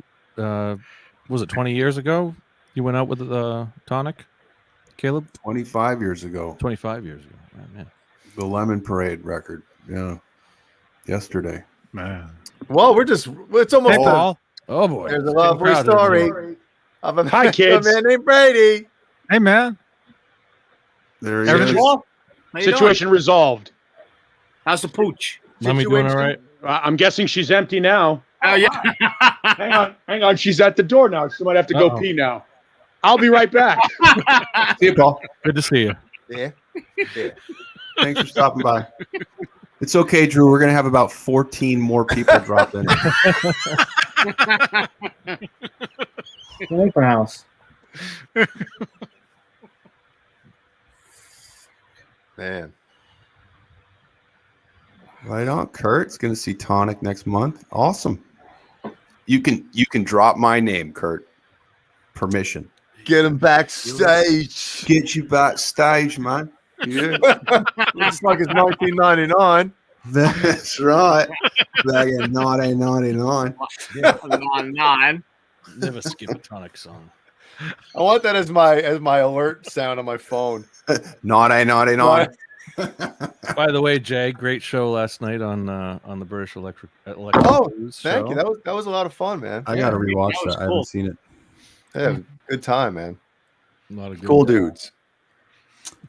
info. Yes. I have a demo work order we can look at. I'm not leaving till I find the setup sheet. For Halen I. So I hope you guys have some coffee. It'll be 3 a.m. It'll be 3 a.m. in 15 Manchester. hours later. There'll be one window open on Stray, and I'll have it through searching. Searching through his phone. Well, you hear in the back goes, Isolate. Hey Renee, how are you? Oh, I just wanted. Hey, I want to Wait. say something. He's on the phone. Yeah, I just want to say I'm something. actually on the podcast. Can I call you back here shortly? Oh, Yeah, hey guys, I have an announcement to make. This is Yeah, my I thought last you were show. greater center of the video. I'm gonna call you This is my last show with you Thanks. guys. And Damn, Kate. no, don't be bummed. Just kidding. Can oh. I? He wasn't kidding. Exclusive, man. That's the end of it. Wow. Nord Halen's going over. Jay, what are we gonna do now, man? I mean, Can I text the this work order to you guys? Text it to Johnny. Yeah, Drew. Do you have Johnny, where's the number, message. Johnny? Pop it up on the screen. oh, if you want to send anything, if you have Facebook, if you want to messenger or anything, Okay, Johnny, I'll do that. Well, let's. then I can share it. I can share the screen. I just said Caleb. hi. Caleb, if I get a phone call tomorrow, Ah! you're in trouble. Oh, You probably will. I'm sure he's not happy with me. So let me see. what can I do? Sure. I'm Okay. pissing off people left and right. So We it's all got it. good. Did you guys see this check from Edward Van Halen to Don Landy for $8,000 for building? We'll put that in there too. I'm just gonna start dropping. Wow. Oh yeah, cool. I'm just sending it to Johnny. Was that like consulting for 5150 or? I don't know what it cost back then. I think it was for beer. Probably. I know Don designed 5150, so he was the only one that could figure it out, though. So they weren't like if they would have fired him or something. Like all the patching was. Well, they were just building a racquetball court, weren't they? Yeah. Wow. Oh $8,000. Okay. All right. I'll show. Okay, so it's cool. It's cool that we showed this stuff. Yeah, I'm gonna start just dropping mad things on there. And Okay. we Awesome. gotta find a setup sheet. though. Awesome. Okay, so here's that check right here. It has the big wide Edward signature on it. There we go. Edward. Edward Van Halen. No, that's Don with 2 N's and 2 E's.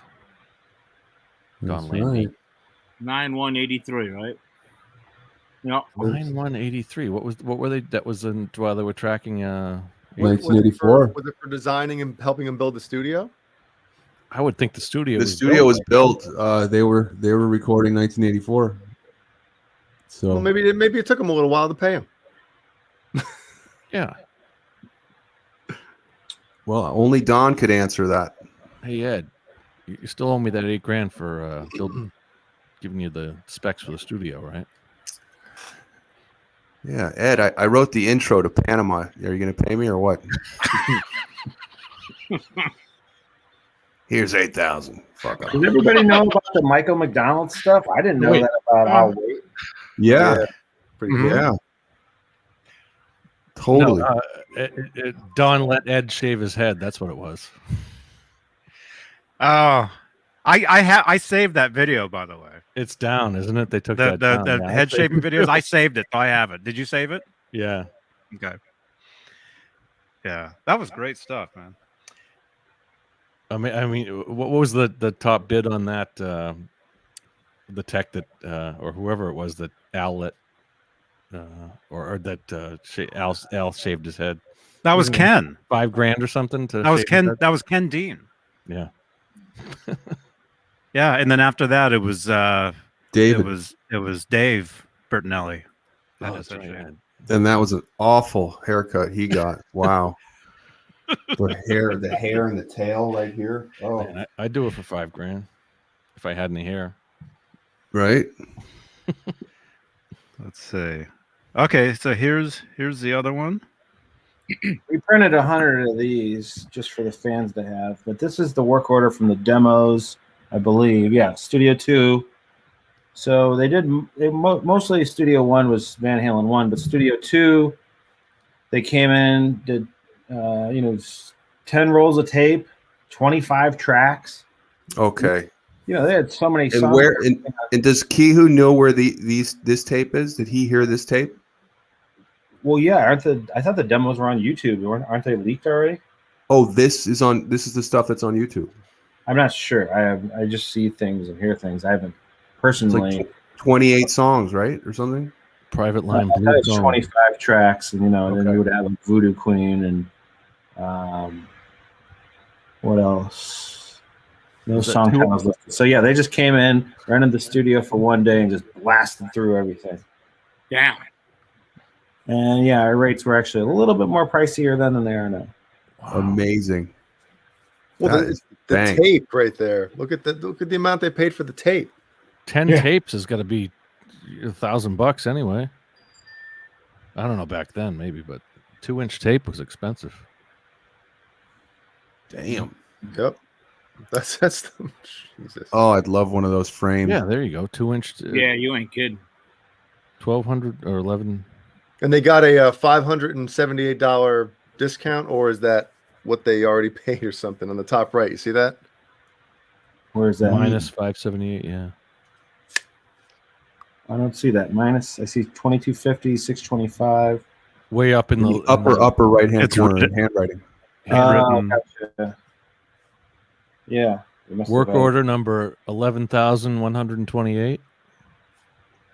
That is correct. At an average in 4/13/77. I was What, yeah, just what were about you to doing turn on 3. What were you doing on April 13th, 1977? In 2 days, I was turning It's 3. in my years mama's old. belly. I was 11 days from. Oh no, I wasn't. In today's year- money, I just looked it up. In today's money, that's about $8,500. Yeah, we would not be in business if we kept with inflation. No. Here's a picture of like, just so you can, I don't know if everyone's seen Studio One, but you can see how similar it is to what the room was then. I just sent it to you. I gotta find this picture. M57s. Not on the studio recording. They probably used the 421s. Yes. Okay, so March. Philip Crane says an SM57 is worth her weight in gold. I don't give a crap what anyone says. Dude, you kidding? Hell yeah. Who knocks a 57? I like 57. Hell yeah. So that's concrete or wood? Wow. Oh, Probably wood on a concrete floor. Yeah, it looks floor? very similar. Yeah, you get the track lighting and all of it. Okay, I'm getting somewhere. So is this like a reverse angle from the known photo from, or is it that would be the vocal booth? in the No, back? that looks like that's taken from the same angle almost Yeah. as that other picture. That's the vocal booth way in the back. yeah. The sound booth is to the right and straight out. Are those the garage doors in the back? What are those? Just No. baffles or what are those? What would those open to back in 1980?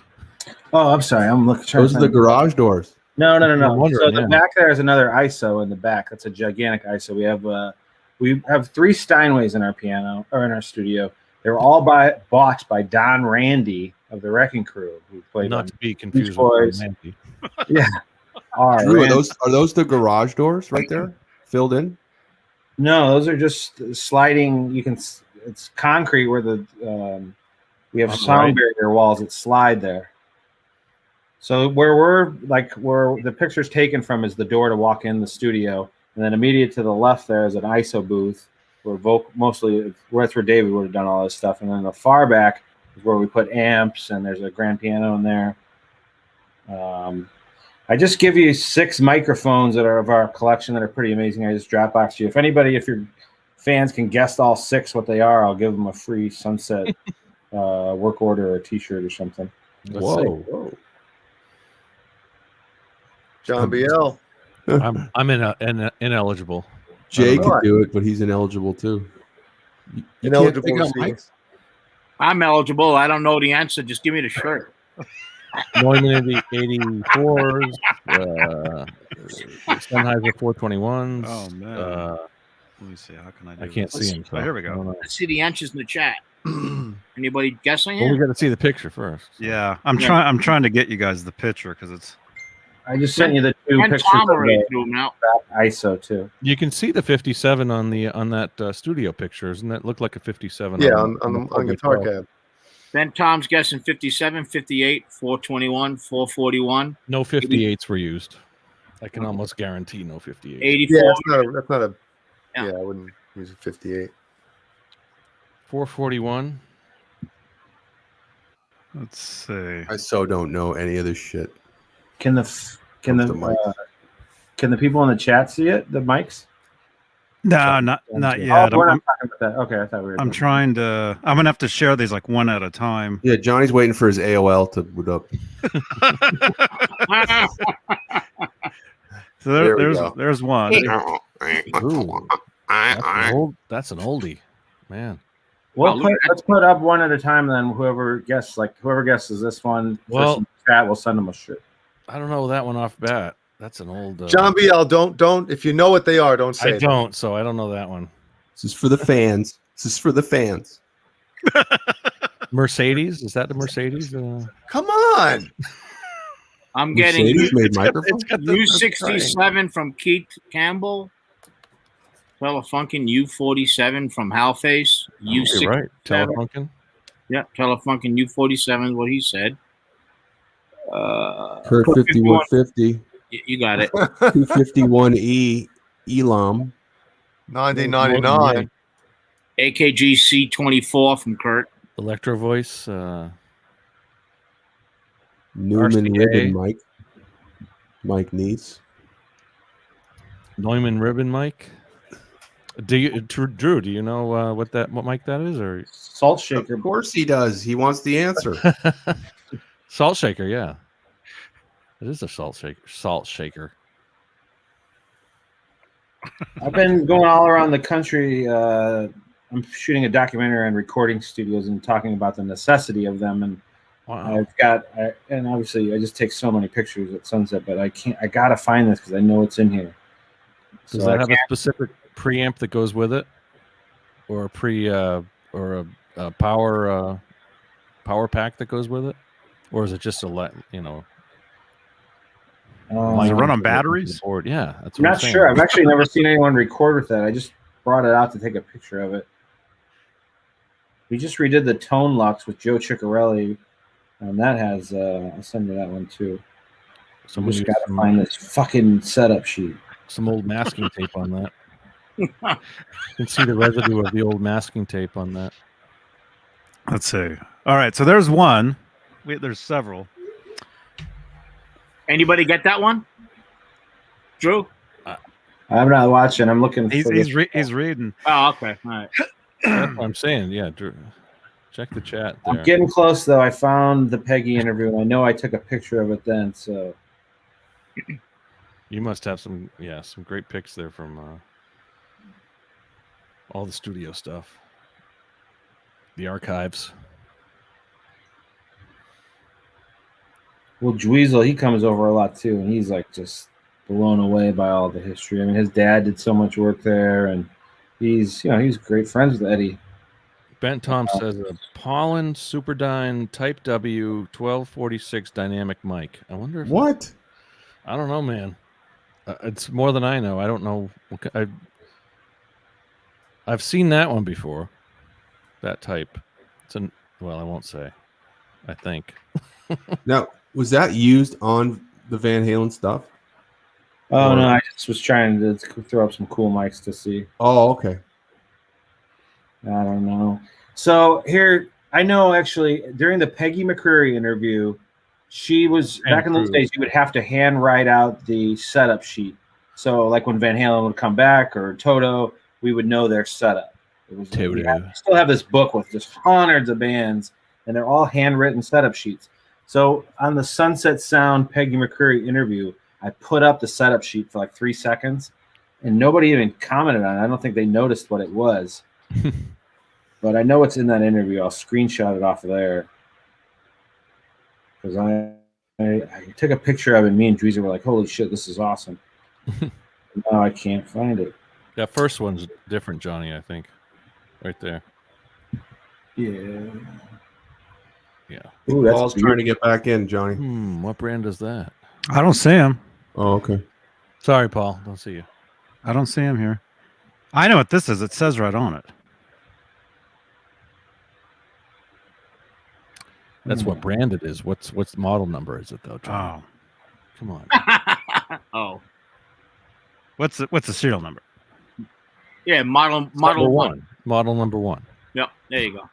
I win. What kind of what do they call that pattern is that? What polar pattern is that? Triple heart.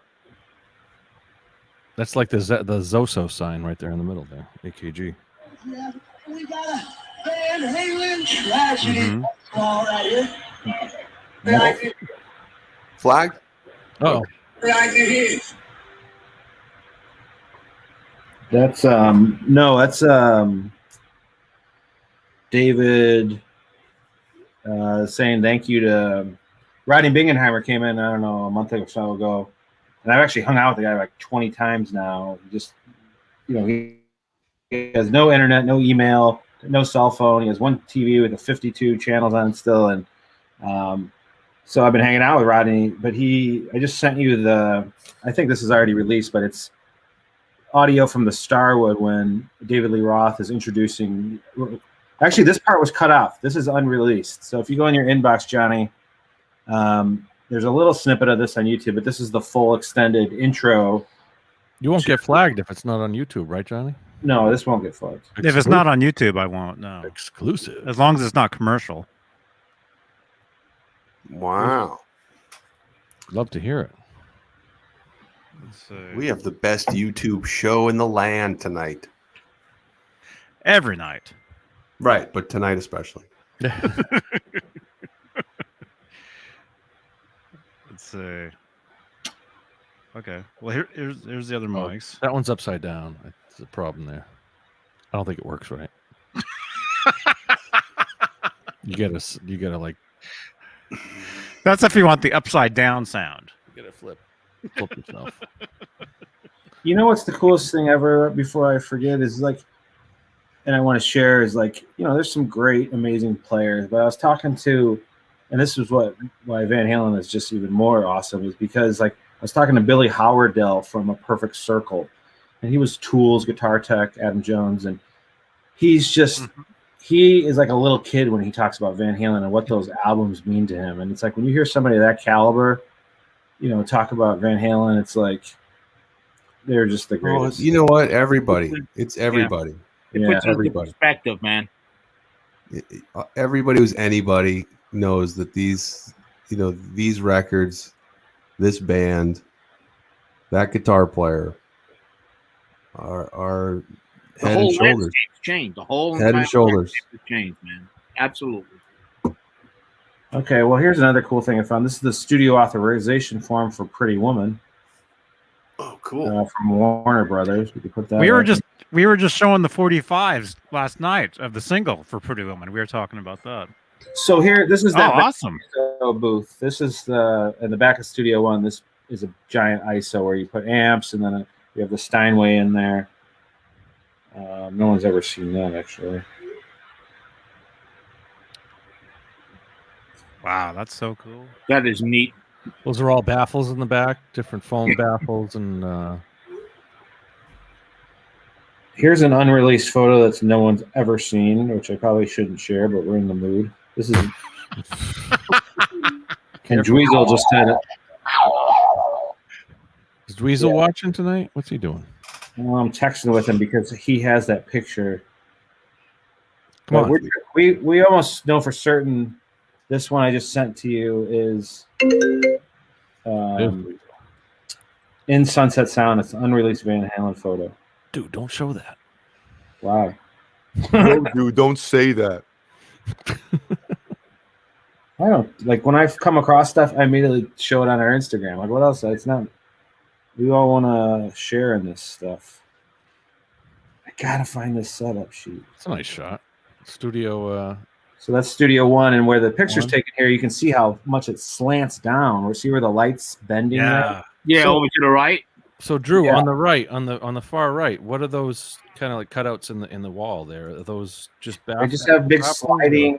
Yeah, you can. I don't know if it's They open into a different studio, or what are they? No, they just No. cover up the wall. Okay. So behind that's what, concrete? Yes, sir. And then through that wall is you're under the next block then. Gotcha. So we're like, there's a basketball court. We're like a big circle, almost triangle, and there's studio 1 and 2, 3, and in the middle of it all is a basketball court. That's where like Prince would play, and Van Halen loved to play ball out there. That's where they did the cowbell, which Greg Raff just told us. I gotta find this. This is driving me Nobody? nuts. No.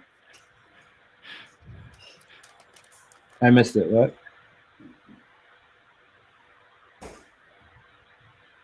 Look at that. So would one console be connected to a couple different studios, or would they have a different console for every studio? So this would have been where Don Landy was standing when he took that photo. This is Studio 1. That's the API custom. And then Don would obviously have been a little between those two monitor speakers right there shooting. NS10s? Yep. Is that the same patch bay that they had back in 1978? On the right? Is that the same wallpaper on the left? Those the same armchairs that they had? Is that the same TV monitor on the top? Okay.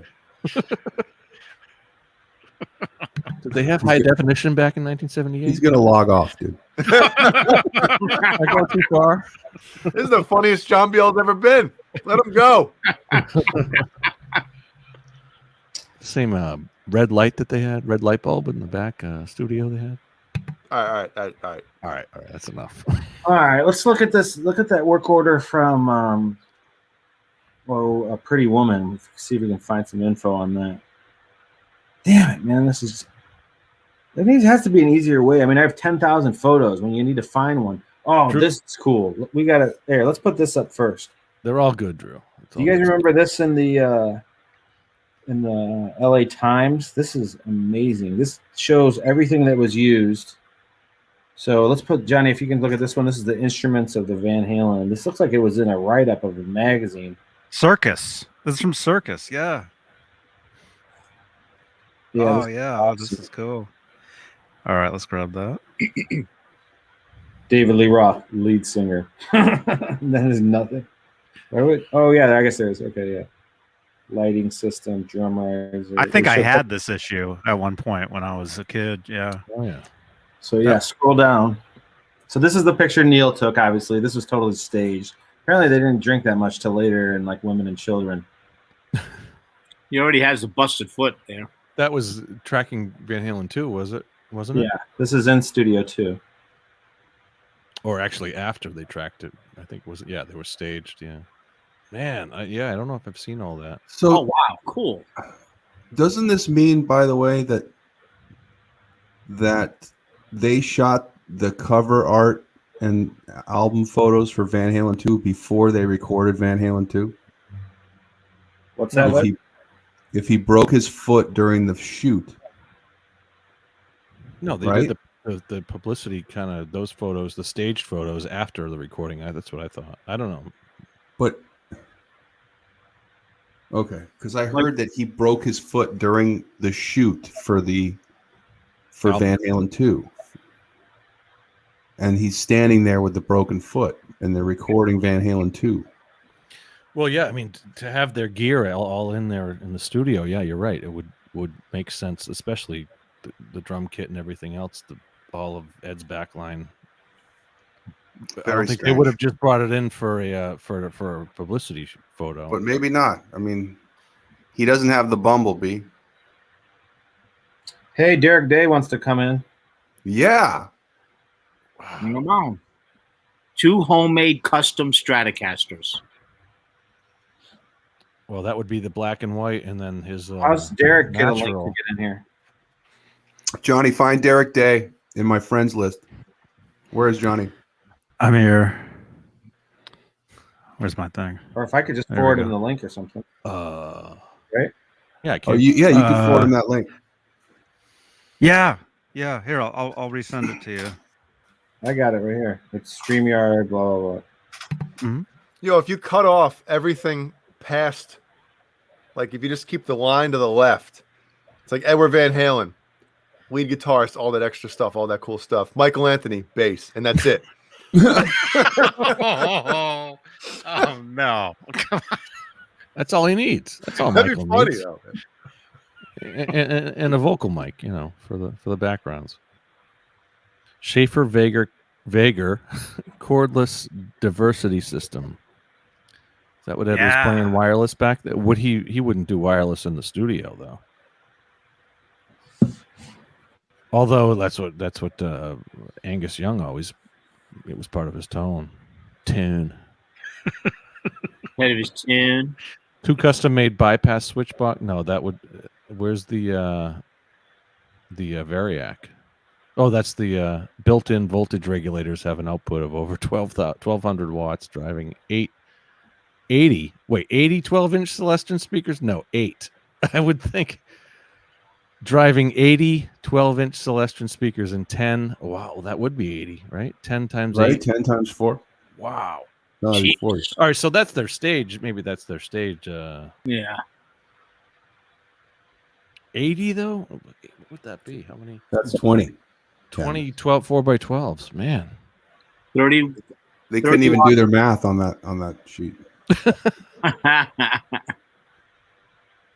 30-watt 5-way Showco sound system weighing 44,000 pounds. Yeah, so that's their live rig. Yeah. That's what they would This go is on. for I believe this is for the Women and Children First tour. 10,000 watt monitor system. That's just their monitors. 69,000. Oh, that's lights. Yeah, 69,000 watts of lights underneath the drum riser. That's their so 375,000 watts of lights in the air. doesn't say how loud their front of house their monitor system is 10,000 watts. So I mean, their front of house must have been 50 to 100,000 watts in 1979.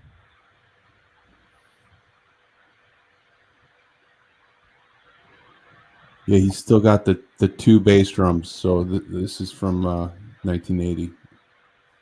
That's a great. That was in L.A. Times. You said, Drew? Circus Magazine, wasn't it? Oh, Circus. Okay, yeah. Mm-hmm. Tama. Oh, he had the Octobons. Yeah, the Tama Octobons. 4 8-inch, 2 6-inch. Yeah, Nerd stuff right here. As soon as we get off here, I'll find it. But it's very Lee Roth, lead singer. There's always next week. yeah. Part 2. Part 2. Tomorrow morning. Lighting We designer should Pete collaborate Angelus. on a podcast when Neil comes in, so we can like. Where's Pete Angelus? We need to talk to him sometime too. Yeah, Apollonia was just mentioning his name. Is he in L.A.? No idea. He completely dropped off. That guy's nowhere. Who's sound engineer Townsend Weston? Oh, that's their that was their front of house engineer, Townsend Westsinger. Unsung hero.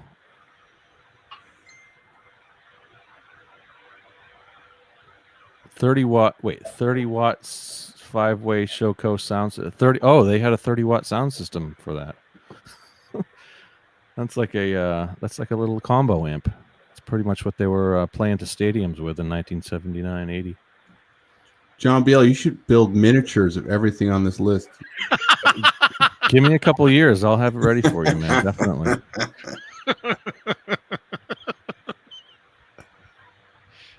The lighting, I would.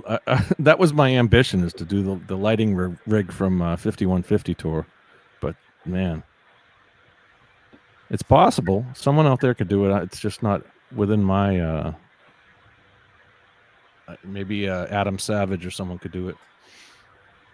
I'll send this to you, John, so you can keep reading. Yeah, definitely. Can you put up the photo? I think's unreleased, and I'm almost positive it's in sunset. It's like we can probably tell from the guitar what they're recording. Did you see? You got that one I sent you, right? Where he's got the.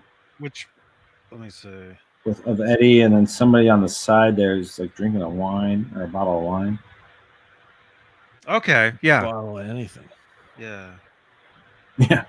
Actually, John BL, this I don't know if you've seen this, John BL, but yeah, this will definitely. You were asking me something earlier, if I had a picture Oh yeah, of the of a bomb, certain. and this one will definitely Yeah, will 'cause help you with that. Oh There yeah, it is. that's rust. That's man. Before I he never seen painted the it bomb black. rusty like that. Yeah. Rusty. Rusty. It is. Look at that. That's most likely New Year's Eve, 1977, 78, The Pasadena Civic. at the Whiskey.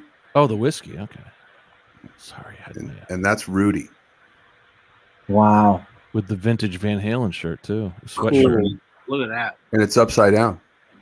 Right? Or no? Oh man, Is it? No, I don't know. The shirt. The logo. How did he have some? Marshall's right. I mean, it's weird, right? That would Maybe not. be strange. The Marshall logo is normal. So, this is a quick question to Johnny or Caleb or anybody. In the 1980 tour, when they went out with keyboards, they had a bomb casing that they used for their keyboards. Was it the same bomb casing? No, because I think he lost it in travel in 1978. You guys know what I'm talking about, though. Like, Yeah. Michael would play the keyboards like that. It would have a kind of like a front-facing Right. outline of a bomb. There, Somebody too. just posted a bunch of those pictures in my Van Halen group. Yeah. Nice. No, I think it's different. I think Probably. they're smaller. Maybe. Yeah. Yeah. I was think just that- thinking of that because more of that just kind of triggered a little, because I know Mike would play the keyboards on Cradle, and they pulled out just the keyboard rig for that. Have you guys ever heard if you look on YouTube, I find a video. Sometimes I'll start searching for amazing things, and there was this video I found and had like 600 views on it. And some guy did a phone interview for hours with Eddie Van Halen. And Yeah, Eddie's wasn't that Johnny's What Well, uncle let him there? finish, John. Hang on. and he's talking about how he wrote like 4 of the songs on Fair Warning. He's like, yeah, the majority of Fair Warning was written on piano. And then he starts talking shit about Frank Zappa and it's typewriter music. He's talking that's the Jazz Obrecht. Jazz Obrecht, 82, right? 82. It's a phone interview. It's the one where he says, if you print this, I'll come over and shoot you. That's right. And he's not kidding. Yeah, that Fred Fuck, Durst no, story is shut the up, greatest thing ever. And it's true. And I heard that story like right when it happened. The Fred Durst one? Yeah. Yeah. And I didn't want it to be true. What a mess. I guess, I mean, obviously Eddie would be up for a few days, but he would like to, I don't want to drop names, but show up at people's houses like 7 a.m. and acting like he just woke up. Like people wouldn't know. And he'd go play golf and do crazy things. Come on, let's go do something. The greatest is when he showed up to Dweezil's junior high school Yeah. and just That story's was his guitar tech for his talent show at 12 years old. And Frank That's a didn't great even story. know how he got there. Like he didn't know. I guess he was just wandering in the halls looking for Dweezil. People were like, "Is that Eddie Van Halen?" As I said to Dweezil, I go, "I bet you got some women after that." Yeah. I don't know. Yeah, I'm friends with Ed. Yeah. He's my friend. We hang out sometimes. Here's that Purdue woman. Yeah, I don't know. This isn't our work order, so this must be from Warner Brothers, obviously, because the heading, and then it's for Happy Trails and Pretty Woman, which they rushed in real quick to do. Oh, weird. They recorded Pretty Woman just on a weekend. They came in Saturday, Sunday. They called like on a Friday. I remember Paul said they had to bump somebody so they could get in, and then they just blasted through these 2 songs real quick. And then Here's my theory for that, because everyone's always said that they were on tour. What date was that? 1-4. Yeah, they're home. Johnny, can you scroll to the? They've been home. They've been home from the Fair Cut Warning off. tour about 2 months. Okay. And, So this would be the work It order would from. be 82. It would be 1 yeah, 82. 1482. Here's my theory. Okay, MTV had just come out on August 1st, 1981, and they come off the road, and Dave's like, "We need to make one of these fucking videos, dude, and we need to put a song out." And then they got the idea to do Pretty Woman as a video, so they went in to record the song. And then they had to record the leader, which was Intruder, because the video was way too long. Yep. And they wanted to just put out a video for MTV because MTV was the new thing. And obviously MTV banned the video. And it didn't work out like that. But the song took off on radio. And that's why they had to come in behind it and put a record together. So This would be the work order from Warner Brothers, then, I would imagine. Right? This makes sense. We were Jay and I on the show last night. We were looking at I've got the 45s for Purdue Woman, the vinyls, and some of them say Purdue Woman, some of them just say Purdue Woman, and anyway, there's no mention of Diver Down at all on the 45s. Mm-hmm. Yeah, from the upcoming album or nothing like that. No, a pure Rush job. So everybody puts this picture up and says it's Don Landy. We don't know what studio this is. And also, what's that goofball's name that he used to do content out of Sunset? He's a producer, British. He's got a YouTube show. I don't know. Anyhow, Gambio. he's a kid with a band. So can you bring up this photo? So they say this is Don Landy, but none of us can remember when he had blonde hair. He looks like he was trying to copy Ted or something. And we don't know what studio that is. Let me refresh. Unless it couldn't be 5150. Oh, that $8,000 check was to pay for him to bleach his hair. That's a joke. I got it. I don't want to start any more rumors here. So I don't see how that's labeled Don Henley or Don Landy, and everybody puts it up on. I've seen a ton of shows use this picture. Share screen. Oh, Warren Hewart. Warren Hewart put it up and put that as Don Landy. And I go, You've seen pictures of Don Landy, right? Me? Yeah. Oh, of course. Yeah. Okay. But they say that this is Don, and my owner said he doesn't remember his hair being like that.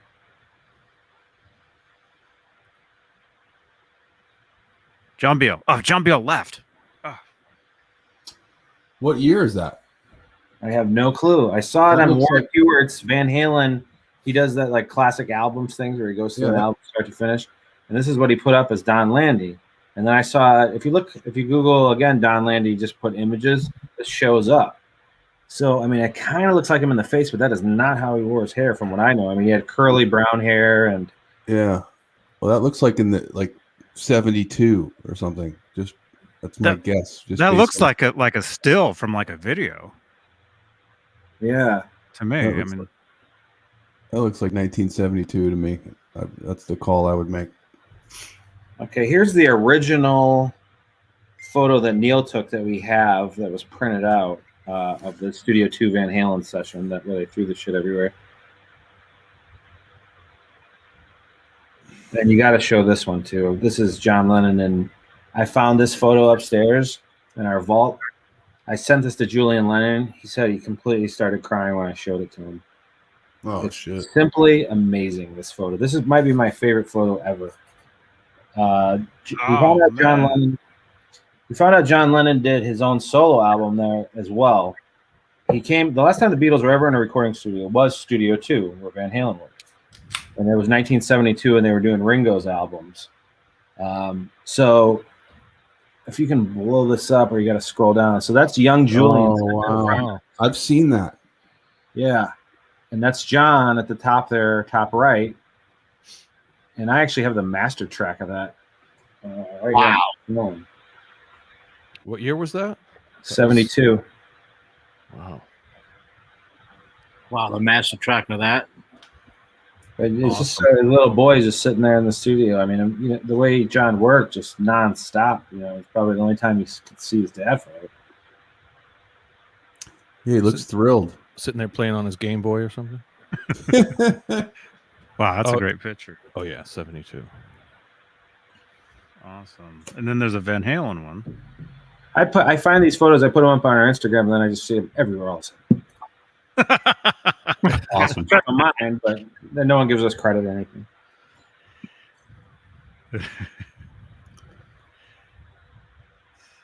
Oh yeah, this is cool.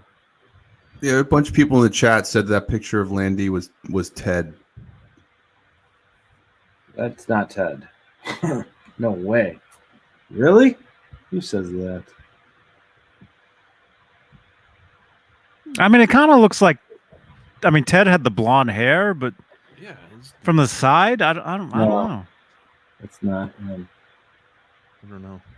Yeah, that's cool. That's the original one. That's just on our photo book there. I mean, we got, like, Paul has, I'm going to bring out the jumpsuit that Eddie wore, the Fair Warning jumpsuit. We got a lot of cool memorabilia, original stuff there. Oh man. You have I an mean, actual. Eddie was in, you know, it was weird because Eddie had been to Sunset Sound 3 years before he passed because Wolf was tracking there. And we couldn't figure out why Wolf was tracking there when he had 5150. Wow. Unless he was working on somebody else's album. Interesting. That's breaking news. Oh yeah. So look, that's Don Landy. He must have had blonde hair or something because look at this picture. Let me give you one more of him from the side like that. So this will give us reference because that looks just like Don, and then we can kind of pinpoint where that studio is. So this is copyright Atlas Icons. But that's Don, and that kind of looks like him with a wig on or something.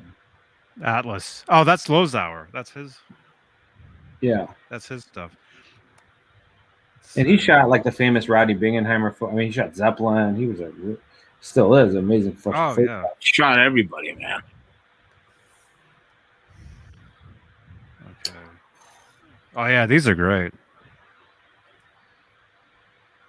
So you see that? How I'm saying like that looks like that's Don Landy, obviously, but the nose, everything looks exactly the same from the side. That's the same angle. I mean, the photos of Landy are very. The amount is very small. There's about 6 of them out in the world. Right. So I mean, where would they have been on 5150 before it's got the space tape? No, this looks like they're on tour. This is from rehearsals for the 1984 tour. Oh, it might even be the dress rehearsals in Jacksonville, Florida. Jesus, you are genius. Mid-January, 1984. What time of day was this? I don't know. What was the I temperature? don't know that. What do you think I'm? What do you think I'm special? I mean, Hey, Tom? Lenny Lou, you said that Wolf tweeted about being in Sunset a couple years ago. Yeah, he was there like a few weeks, and then Eddie came down and hung out with him. And I mean, that probably had to be pretty cool for Eddie to return to Sunset, where it all started from him, and his son's tracking there. But yeah, we couldn't figure out what he was working on. I'll have to look at the work orders or something.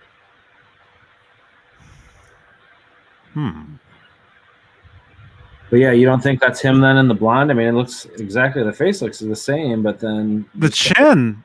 Let me send everybody this. Yeah, Yeah, I'll do like an A/B. let me grab it. Well, A/B the photos. Save.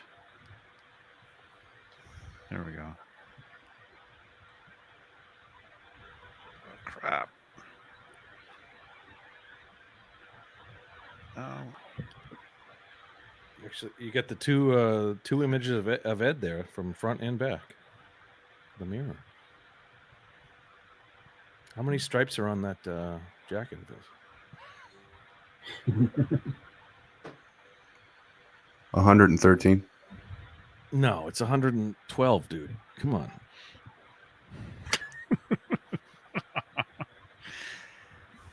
He got his hair cut like 2 days before that too, right? I think so. He was Not only- the same person. Here's Derek Day doing.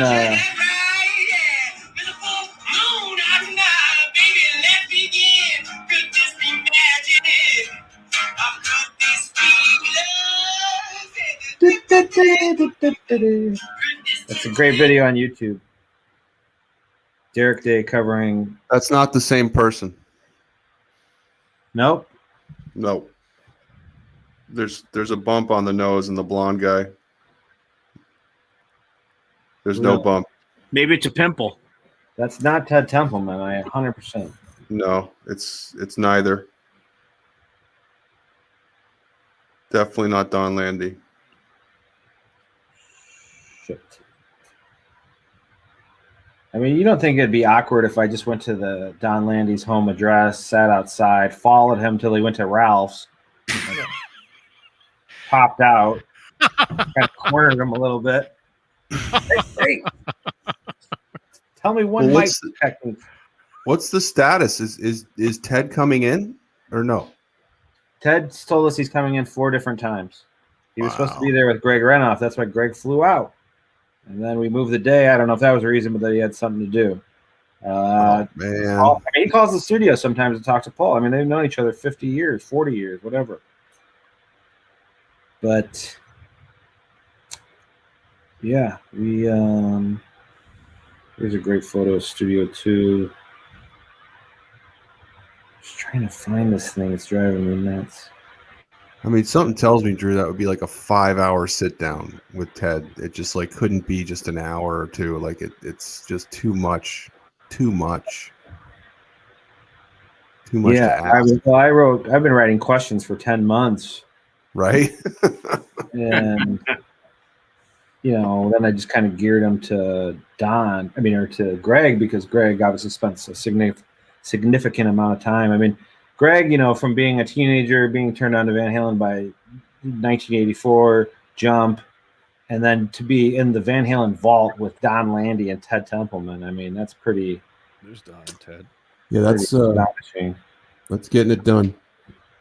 So this will be inside the. That's Amigo. I don't know. Is that this? Yeah. So this would be Sunset. I'm sure everyone's seen this, of Ed playing the mandolin. Apparently he smashed that as a joke on Ted Templeman that the band was in on. Eddie came in all pissed off, and he took the mandolin and smashed it on the ground. Really? Yeah. There's inside of Studio 2. It's the coolest room in the world. It's our biggest room. It's where the orchestra would normally be. The drum sound in there are the best in the entire world. I was just in San Francisco at the old Wally Hiders, where like Crosby, Stills did Deja Vu. Very small studio. I was at Blackberry, which is a state-of-the-art modern studio.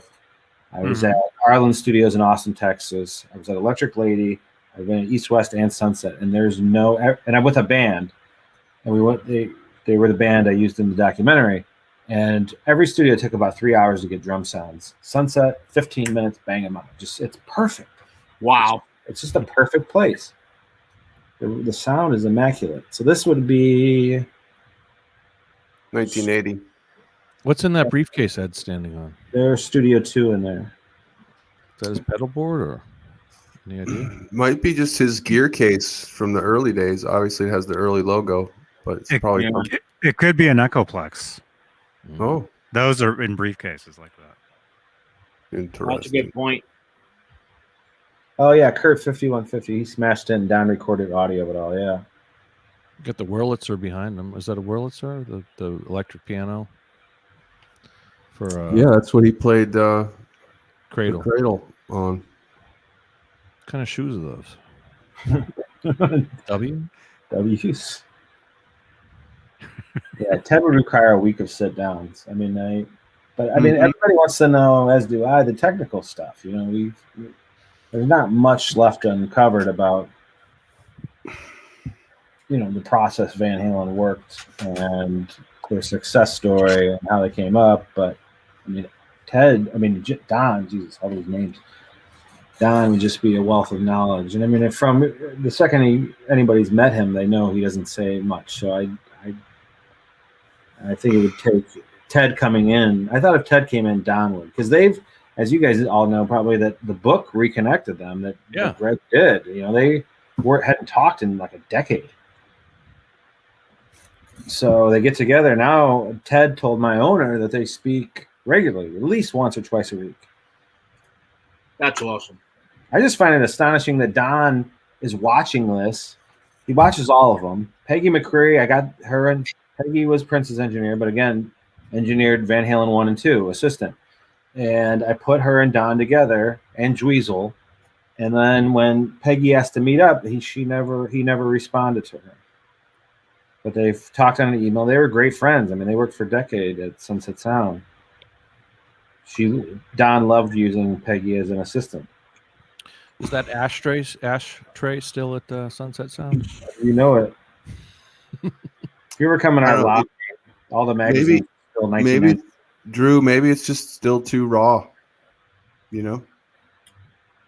I've heard stories, and I don't want to repeat anything, but it's like, I think he's embarrassed on some past behavior, perhaps. I mean, there's a lot of stuff going on back then.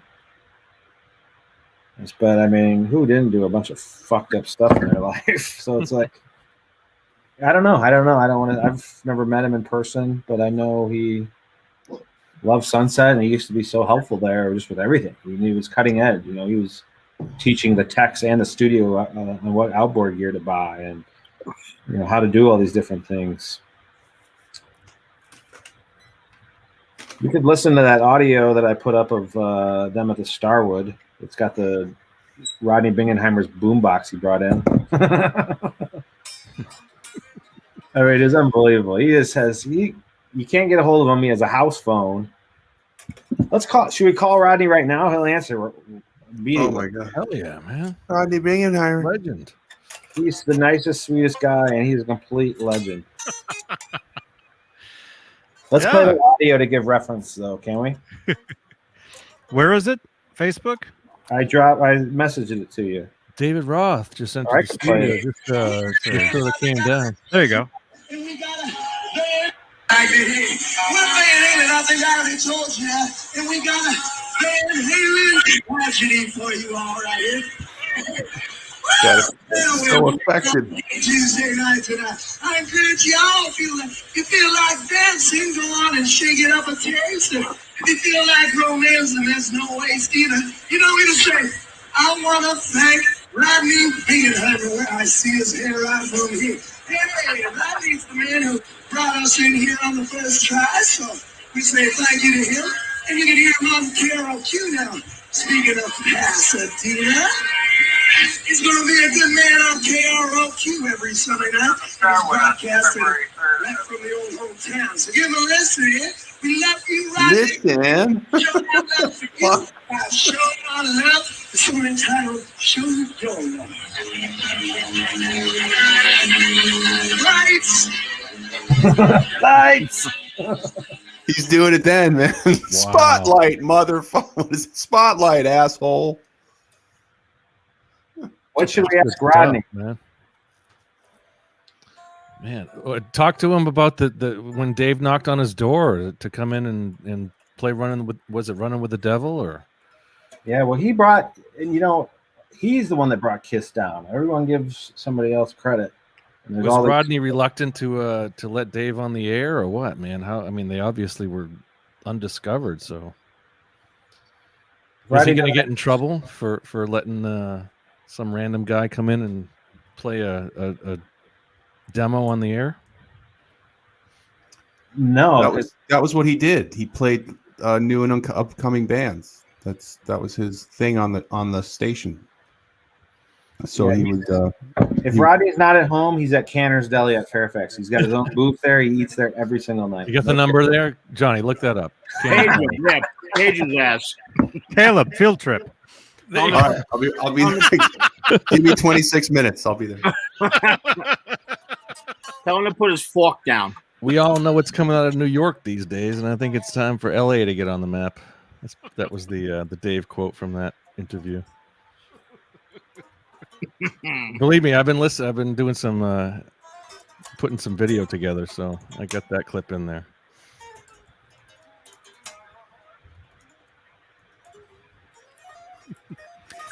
Sherman Callahan, thank you so much for the stars. Hey, you guys are in Canner's parking lot. I'm on this podcast right now, and I just said that. Oh shit. There, we came, we saw, we had coffee, we had soup, we left.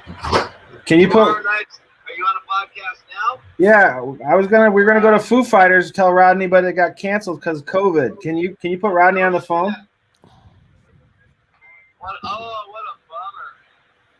It's Mark London, Brian Wilson's graphic designer. That'd be me. And tomorrow night is Rodney's 4th anniversary show, 4th year on Little Stevens Underground Garage. Where's your podcast? Is it Hollywood, New York? No, you're on it right now. Can we want to talk to Rod? Yeah. Sirius XM Channel 21. Here's the Mayor of the Sunset Strip. Taking off the mask because we're vaccinated. Yeah, can you hear me? Hey, buddy. What's happening? How are you? Pretty good. You just left Canner's? Yeah. We're on this podcast right now. We were just talking about you, how much of a legend you are, and Johnny Beane, the host, had a question for you, or Caleb. Me? Question, John B.L. Go, John. Rodney, what was it like when Dave knocked on your door back 45 years ago, man? Were you I brought him to my friend's apartment. We knocked on the door and surprised him. His name was Al Hernandez. We go into his apartment, and he had posters, David Bowie, all over the place. And that was before David Bowie made it. What, for David Lee Roth? No, David Bowie. No, we're talking about David Lee Roth. And that's how much. Oh yeah, because I was at K-Rock. And, we used to broadcast there. But you knew David from the Starwood, right? He just showed up one day. You had no plans of him coming, right? So I knew him from Bizarreries, and then I got him booked in the Starwood. And then he just showed up one day, but you didn't know he was coming to K-Rock that day. He just showed up. Yeah. Was that shortly after he recorded the demo with Gene? K-Rock was in Pasadena. That's where David lived. Yeah, well, they were passing on the Gene Simmons demo everywhere, but then he went on the air like it was the biggest thing ever, and kind of, Dave was a networker, so he was like, hey, we just, recorded this with Gene Simmons, even though everyone's passed on it in town. Right. He acted like they were going to get, they were signed and doing something big. So how long did Dave stay in the studio there? You guys did that little interview, you pumped him up, and then how long after that was it till they got signed? A week or a year? I don't know, probably about a year. Oh, is that long? Okay. Does anyone else know? I think the interview was 76, wasn't it? Was that 76, Rodney? Not 77. Okay. So, yeah, probably a year after the album came out. Or before the album came out. This is awesome. Yeah, man. Any other questions for Rodney before we let him go? Rodney's a legend, man. Great to have him on the show. Absolutely. Yeah. Yeah. What was the cabaret? You had the cabaret nights. Did Rodney run that thing, or at? I know Did they. you run the cabaret nights, Rodney? Cabaret night? What was it? Wasn't that what it was called?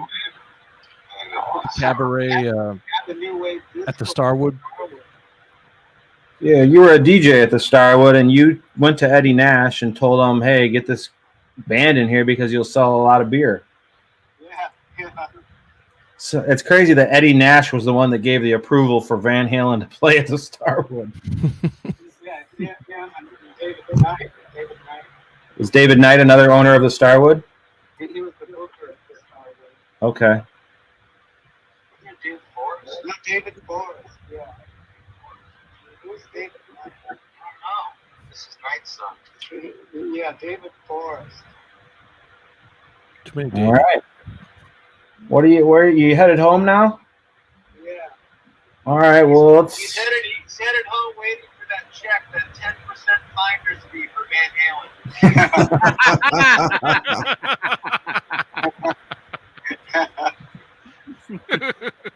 Tell him it's in the mail. Got the gold record on the wall. They stiffed Michael McDonald too. All right, buddy. Well, we'll get together soon, and we'll go to the Cat and Fiddle or Canners or one of the great spots. All right. You liked your interview, didn't you? That was perfect. Yeah, my stepsister saw it. She loved it. Awesome. Yeah, everybody's really happy to hear from you, and You're a legend.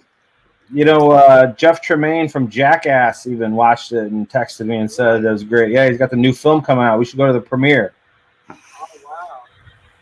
Yeah. I think he used to live on my street, actually. Yeah, and Rick Cossack said he used to live by it. He's like a producer on Jackass. They love it. Well, you're a legend, sir. Thanks for letting us call you up for a minute. Appreciate you. I'll give you a call later. Hey, Drew.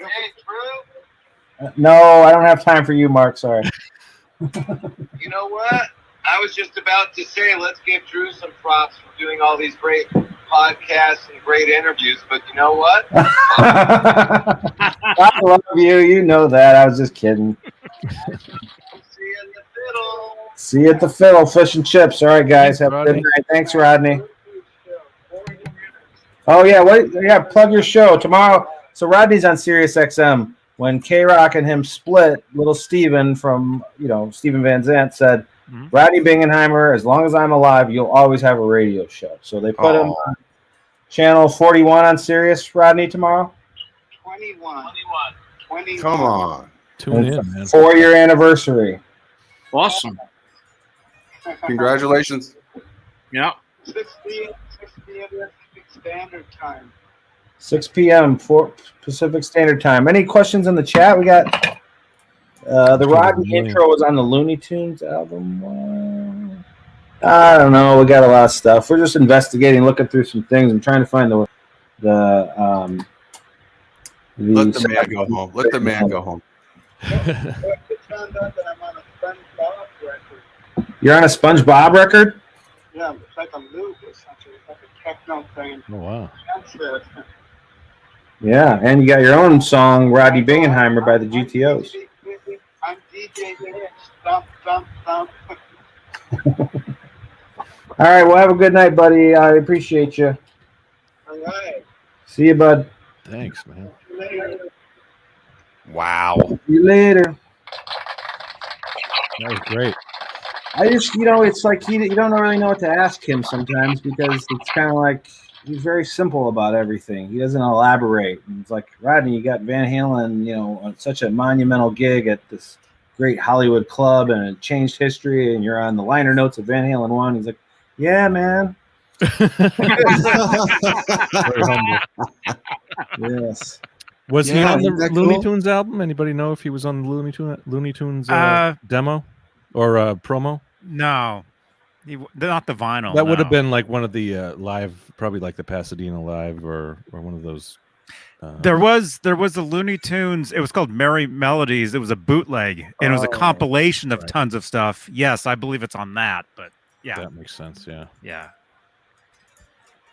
All right, gentlemen, I'm going to go find that setup sheet. When's the next time you guys do this? And we'll bring it up and analyze the whole thing. Every Saturday. Every Saturday at 9 p.m. I thought and Saturday's the Van Halen edition or Friday? Friday is the Van Halen. Friday's at 5. But yeah, Drew, if you ever want to jump on with us, I mean, every Friday at 5, every Saturday at 9. Or we could just do something anytime. Just Yeah, I want to give some merch out real quick. But how can we do that? Definitely. Okay. You got a question in the chat? A question for the chat? Yeah. That you wanna Chat. put out there? Yeah, throw a question out there. See who gets it first. In the chit. We'll give a copy. I'll give 4 work orders out. Whoa. Awesome. Well, there's 5 of us. Yeah, we're not talking about We're the not chat, right? eligible. We're gonna have to. One of us is gonna have to go. John Biel said he was ineligible earlier for anything. That's a good point. That's a good Talked point. myself out of it. I'm Sorry. totally That's eligible. a good point. There, Actually, Johnny. I already have those. I was one of the people who bought it, who got them on eBay from him. John already has 4 of them. Yeah, They're up on eBay right now. that's right. John can make a mini replica work order. Of the Sunset Sound Studio A. I got the pictures. I'll start working on that. I'll put something together for next week. The size of a postage stamp. That's right. I sent Jay the pictures of the 5150 stage last night for the. I showed him last night. I'm going to show one now. Hey, Drew, there's a couple of quick questions in the chat room for you, if you don't mind answering. You got Kurt 5150 asking, how long have you been at the Sunset Sound? And then Lou asked, how'd you get the job? I knew the owner, Paul Camerata. I was helping him do stuff. Well, initially I was tracking guitar there like a long years ago. So I've known about Sunset forever, but I started tracking there. Then I became friends with the owner. Then I started doing some marketing for them. And then, he just hired me on full time. And now we're doing a lot of things. What kind of mic is that you're using? Awesome. Oh, this is there's some engineers from Blue Microphones. They left, took some designs, and then started Neat Microphones, N-E-A-T. Oh yeah, I've heard of those. Yeah, so this is they sent me, they actually sponsor the podcast, but we don't ever use their mics.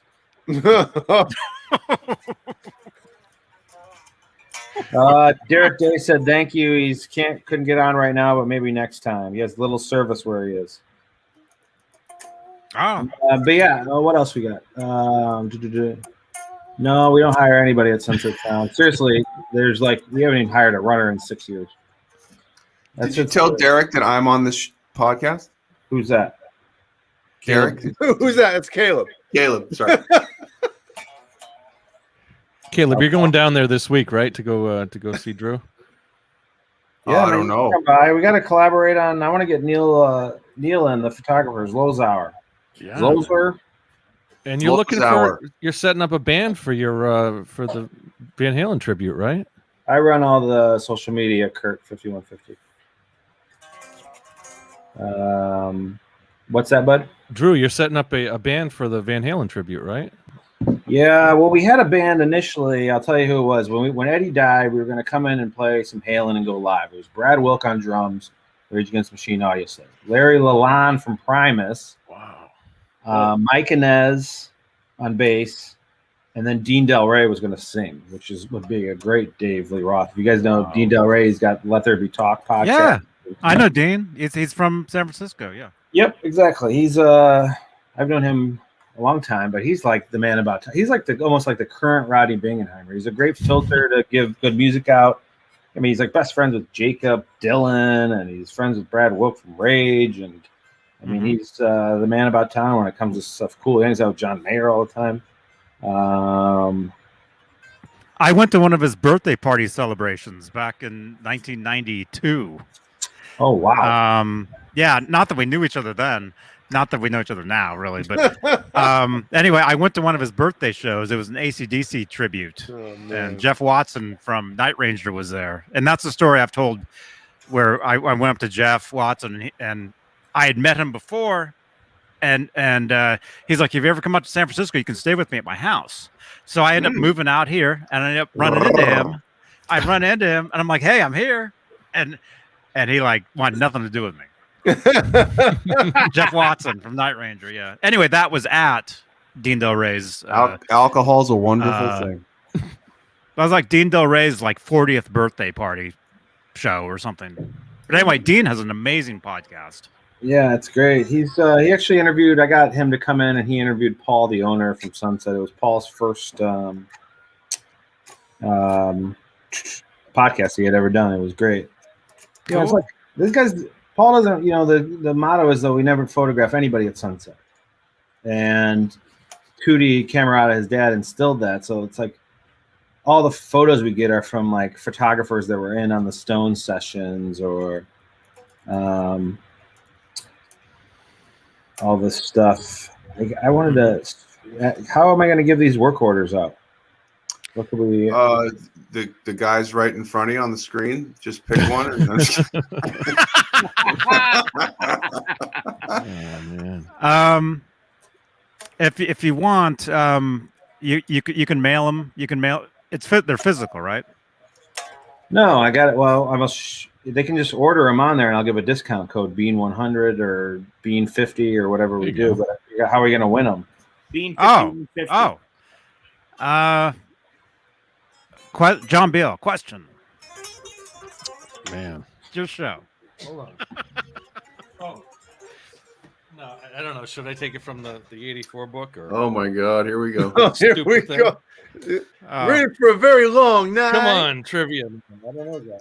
We tried that. 349, John. 349. All right. I'll ask a question. I'll ask the first one. What was the first song that was put into rotation on K-Rock of Van Halen? Whoa. Jamie's Nobody. crying. No, come on. Actually, 349 is interesting. Which British legend did Eddie once plan to collaborate? Wait, he already asked a question. Yeah, ain't nobody gonna get Hang that. on. What was it? I missed Bent it. Sorry. Tom. No, it wasn't Running with the Devil. Oh, Jump. Jeff Davidson or Jeep. Okay. You really got me. I missed the question. Yeah, it was You Really Got Me. There you go. It was. So there's one. Mike Neese. Who got it first? Nah, way to go, Mike. Good. Hell yeah. There you go, Mike.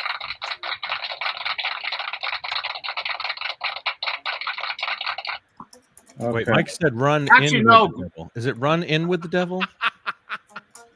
I don't know. Technicality there.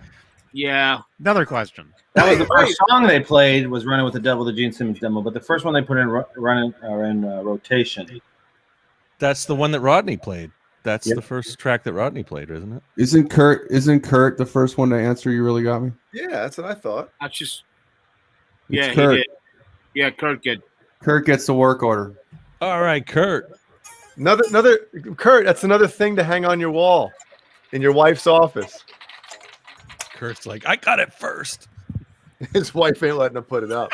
All right, so Kurt, you're gonna put in Beane 100, and if you go to the Van Halen demo work order at sunsetsoundstore.com, check out, put in Beane 100, BEANE 100, and you'll get a free It's only for Kurt. work order. Yeah, anybody could do that right now. Yeah, anybody could do that. I'm gonna order You the just whole. gave it away. You gave away I'm the gonna order password. the whole fucking catalog right You get now. 30 100 seconds. people just went and used It that. only works in the work order. Code is good for like a minute. Yeah. Just look at the Hurry. name on the order. It's Kurt. You just sold 100 work orders.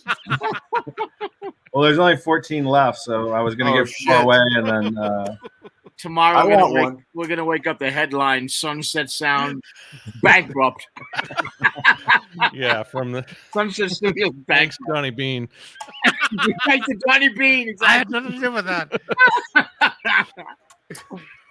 oh my gosh. Podcaster Johnny Beane bankrupts Sunset YouTuber. Sound. Destroys historic studio. Oh my gosh. Ends 63-year run Ended in one night. with a promo code. Thanks. Can you privately much message information people on leaked here from, if you're a host? Like Johnny, can you message like Lenny or Kurt or somebody, or do you? Oh yeah. Yeah. Okay, Yeah. so then all right, we can start doing.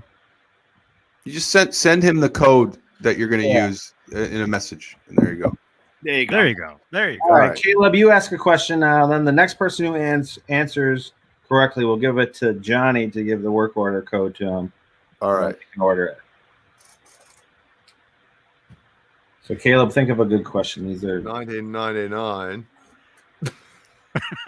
Mm. Keith said, "I have 14 copies now." Thanks, Kurt. Oh. We're gonna see 14 of them up on eBay if we're going for 500 a piece. God, what? Yo, Kurt was probably scrambling to get on that real quick. What? Shit. Man. Okay, in what month? All right, Of Caleb. 19 Here's question number 2 from Caleb.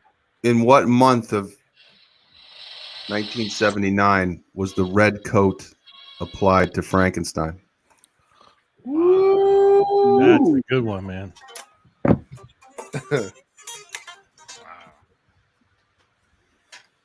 January. Johnny. No, it's an answer. Oh, okay. Yeah, Ben Tom said January. Do I we don't got see it yet. December? We I got don't see it April, yet. I don't June, see it yet. November, February, I October. don't see it yet. Running out of month, guys. Come I on. don't see it yet. October again. March. There it is. Keith Campbell. Keith Campbell, you got it, man. March. Woo!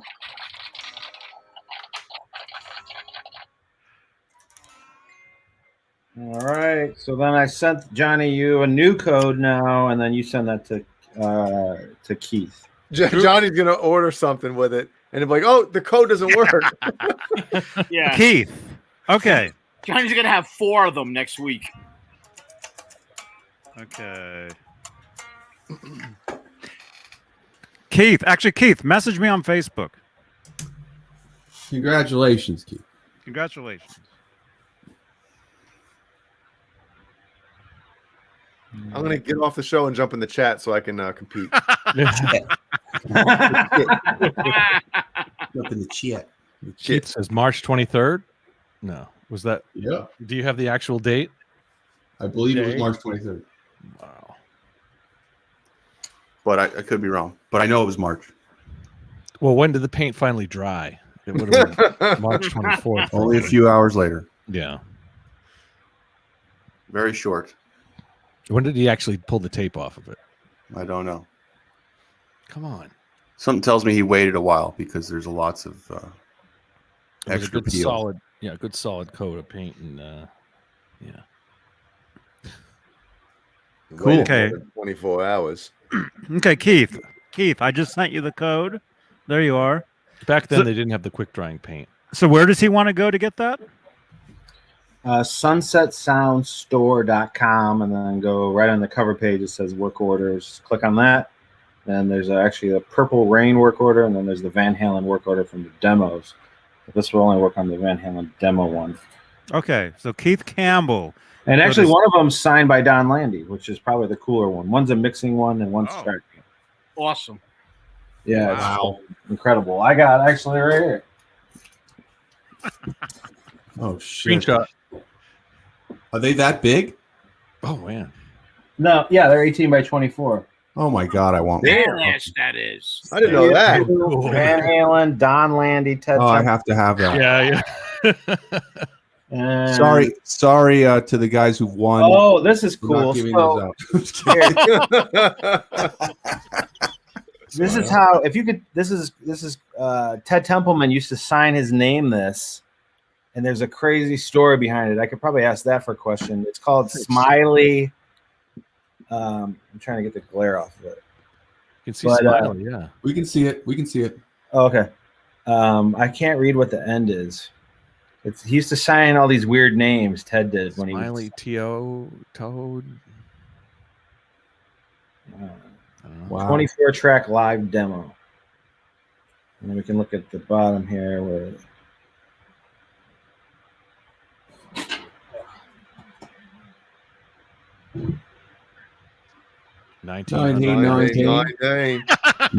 1913. They actually taxed him $108, man. so 3 Sales Sennheiser 421 microphones, a Neumann U87. See how it's the rental equipment? That is so They would have rent freaking those. cool. We would have charged them to rent gear back then. What, only 4 mics they used? Dude, how freaking nerdy is this? Like we are looking at a work order from an album recorded 43 years ago. And we all have 44 hard years on. ago. What else is on this? Unbelievable. Well, that was the demo. Was that even the album? No, this is when they came in. This is April. I can't show this. I don't know which way I'm going. that neat microphone is in the way. Sorry, you don't want to reveal too much. It's people can. Yeah, take what's going on in the screenshots background of there? it. I can see some. That's really cool. All right, Keith Campbell, you got your? Did you get it? Sunset Sound. What was it? SunsetSound.com. Everybody, Sunset Sound. Sunset Sound. You're welcome. Smiley Kurt. Toadstool. Did Keith win or Kurt win? Both. Kurt won the first one. There was 2 of them so far, right? G. Bushnuff says it was Smiley Toadstool. So Hey, Kurt, you're number 1. Kurt was watching. Kurt Jeffries was watching us last night. Actually, Way to go. Only the nerds know who Kurt Jeffries is, folks. They began. Setup time was at 9:30 to 10 a.m. And then we bill for setup. And then they worked 11 a.m. to 4. 11 a.m. to 4, 5 hours. So they did 24 tracks in 5 hours. wow. What? Well, no, they recorded on 24-track tape, or did they actually do 24 songs? No, they did 25. I'm sorry. oh, wow. 25 songs. 25. Right. Jesus. 25 songs. They went through them all, and then they handpicked the ones they want They for just did their set a couple times. That's all. They must have just played their set a few times.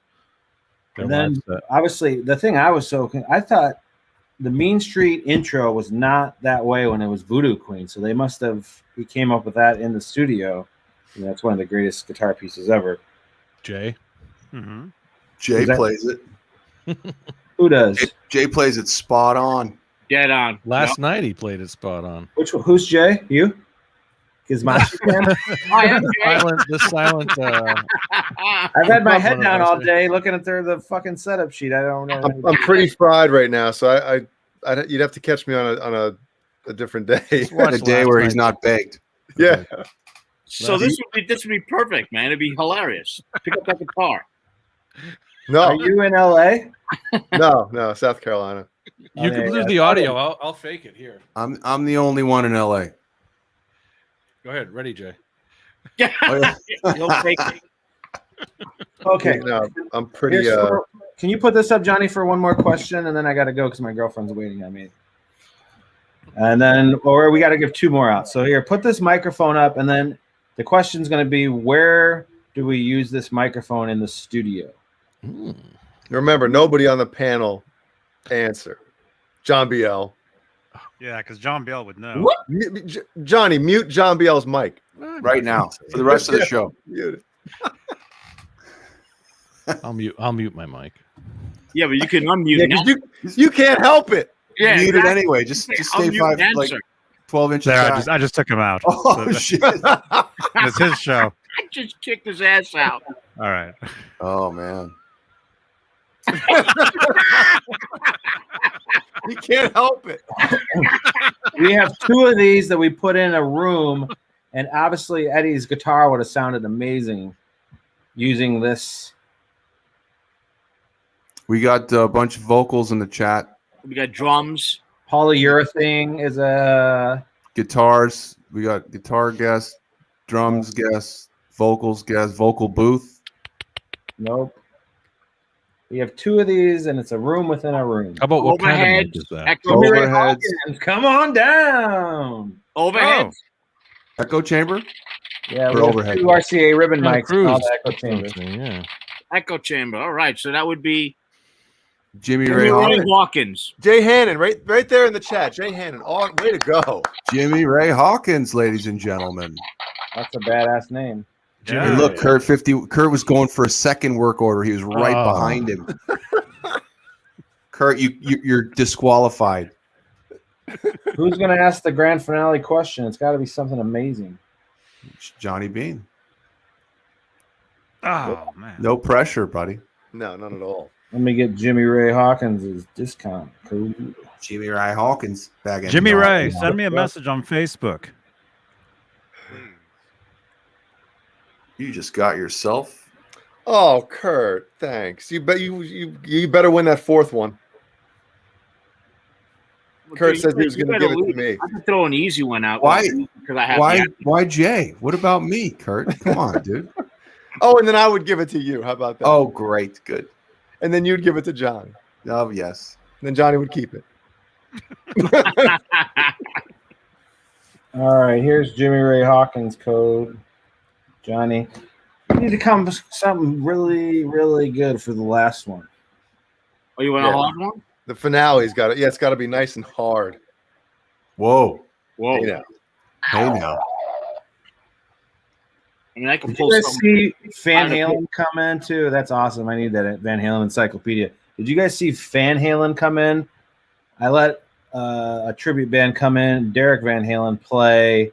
I said, if you come in, I'm going to take you in Studio One right where Eruption was tracked. You got to play the whole Van Halen 1 album in 10 minutes. And it's up on our YouTube, but the fans destroyed him. Like, You mean like this guy?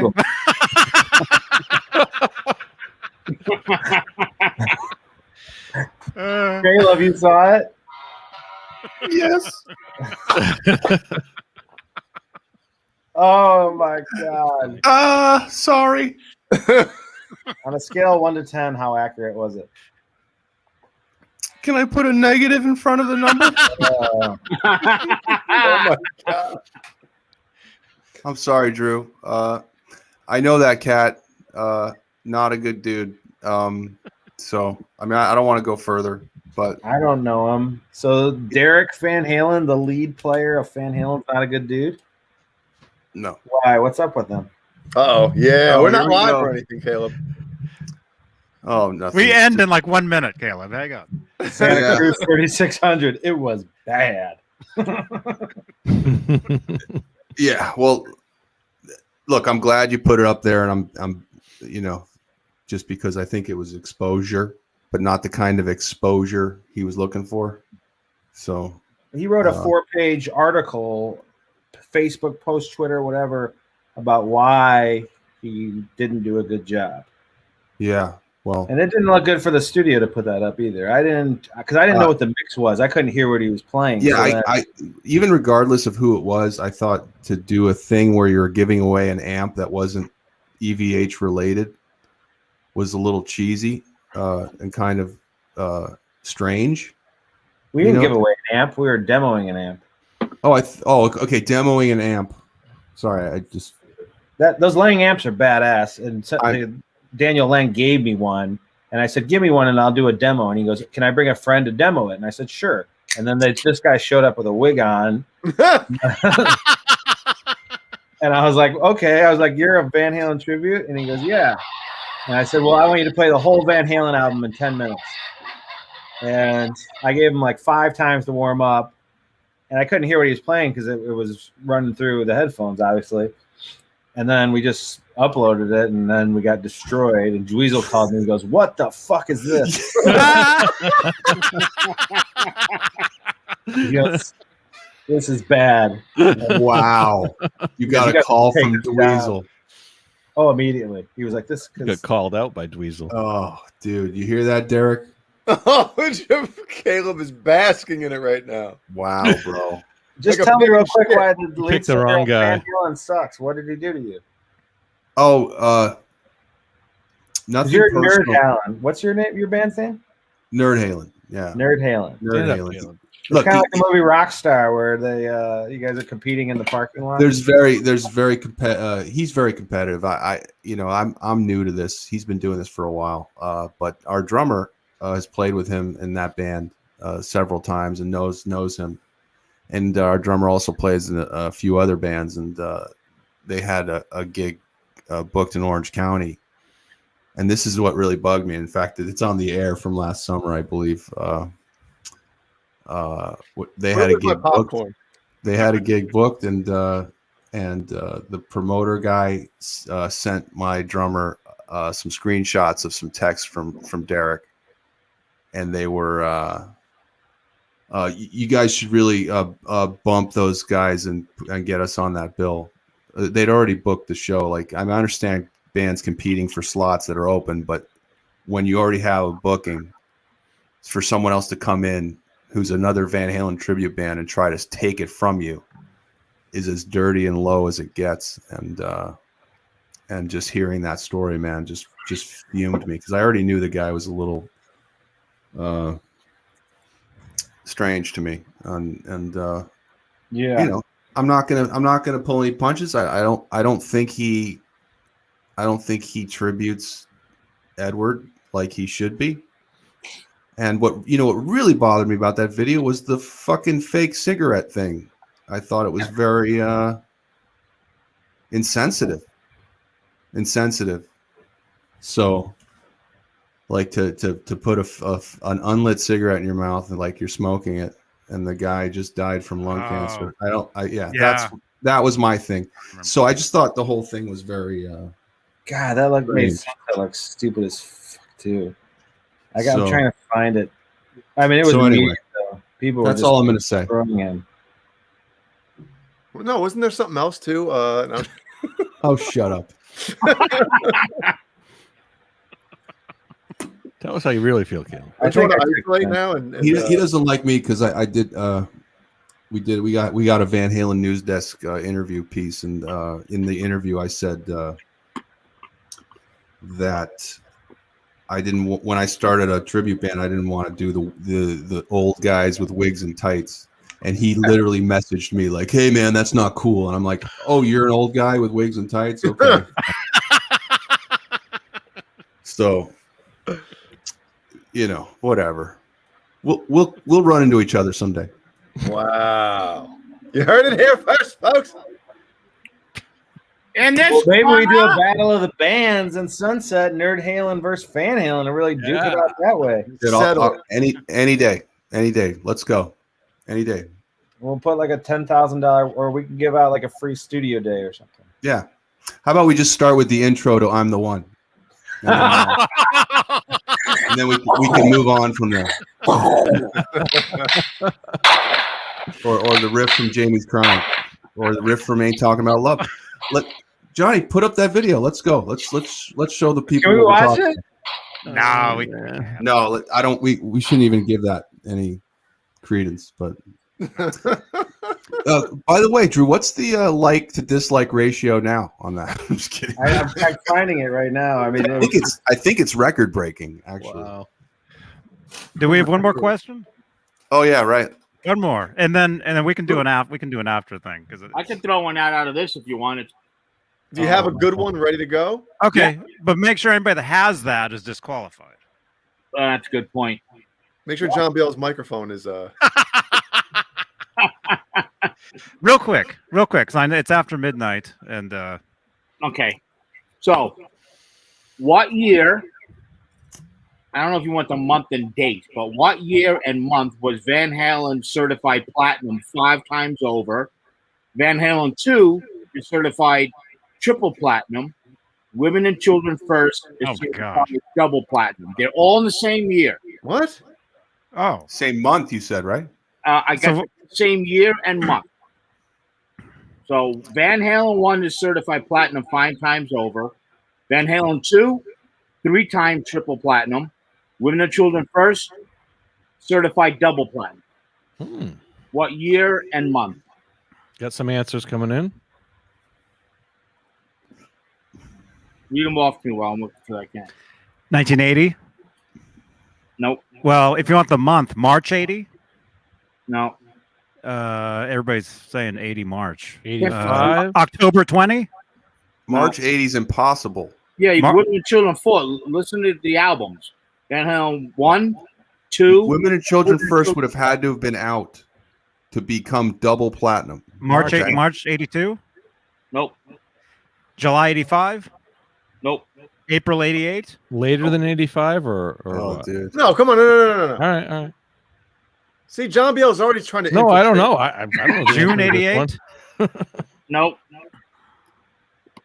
We could be here a long time. What about give us the year, and then anybody that says the correct Okay, I'll month. give the year. 1984. Okay. Oh, Okay. Makes nobody's sense. answered that. So all right, here far. comes the 12 months. Ready? Showering of 12 months. Ready? Yep. Yeah. You knew it had to be 84 because that's when 84 came out and All right, had the there's- music videos. there's just a It blasting. makes sense, right? It A makes June, sense. And you need an time August, to fill those albums. A March? No, that's August the wrong 84? year. No, I already June. put it. I took it down. That's why. Sorry. April, October, October. Mark.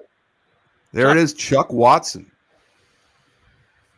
Chuck. Chuck. October Boba. of '84. So And the actual date is October 22nd.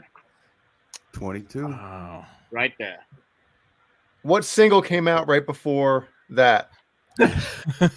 Or what's the most recent single before October? That would have been like 24th? "I'll Wait" or some of the last And singles of the. Hot for Teacher.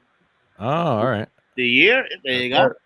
Hot for Teacher sent them through the roof. Just with think of that though. All that right there and that one. That's pretty awesome. that. Mhm. That must be when they calibrate, I guess, or figure out the the sales and stuff like that. Chuck Watson, are you on Facebook? Do we Are get you a on winner? Facebook? He's the winner. So Chuck. Congratulations, Chuck. Look, he even guessed September afterwards. Just in case. It's okay, Chuck. You still get it. So Chuck Watson, send me a message on Facebook, or what's the phone number?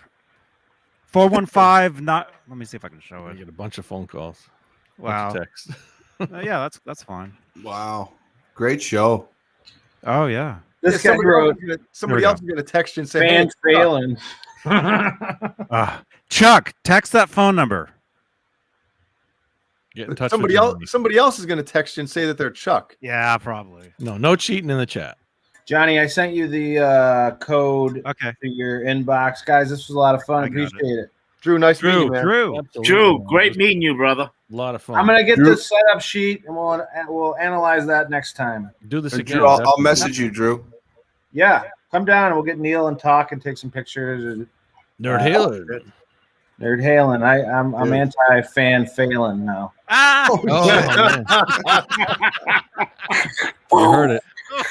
All right, gentlemen. Have a good night. See you guys. Thank you, Good Drew. night. Good night, man. Oh my gosh. Wow. That was a lot of fun, man. Drew, everybody. Awesome dude, brother. Awesome dude. From Sunset Sound. No.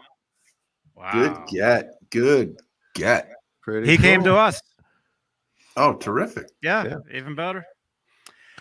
Did we ever Chuck, ask him, Johnny? Did we ever ask him how he came across this channel and the show? No. he's in my Van Halen group on Facebook. Oh, so he Wow. just saw it. He was one of the watching three the people show. that saw it. He was watching us last night and had said that he wanted to come on. I saw him talking, and so I messaged him today and said, "Hey, we're on at this time. Here's the link," and he showed up. Awesome. Yeah. So yeah, Paul's Chuck. Paul's gonna be pissed. Yeah. Paul got bumped. He knew. Well, he was watching Paul, but he had his He had to take care. He thing had with to his take dog. care of things at the house. Yeah. Okay. I got to use the room real quick. I'll be right back. I should probably go to bed real quick. You want to end this? Oh, okay. Well, let me give me like 2 minutes. 2 minutes. minutes. How big is it? Man, 2 minutes. how much do Holy, you drink? you must have some hell of a reserve. He doesn't drink. There. The shake must be forever. No, it's so big it takes that long for it to come out. Oh God. He just unwound it and just fed it into the bathroom. He's still Wow. sitting in his chair right now. He just Wow. unrolled it. All right. Thanks for the image. Jay's just imagining it. Yeah. That's Jay's. You can keep that picture in your head. It's a great way to end the great show we've had here. Yeah. Well, And How Kurt, are I'm you in the gonna chat? get the last question. Kurt, where were you? Where were you, Kurt? Oh, Kurt, you'll know, dude. You Trust guys me. telling me to play the intro to Mean Street when I'm half in the. My face is numb, and you're trying to give it a me. You idiot! Dude, you're gonna be asked to play that thing for the rest of your life. So Jay, I just- love Jay, playing it was it. perfect last night, man. I was you played it for the British Blues show and The it was- Brutus, it was- the Brutus, the Barber. blah, Beef. blah, blah, blah. But no, flawless, man. Good job. did you catch the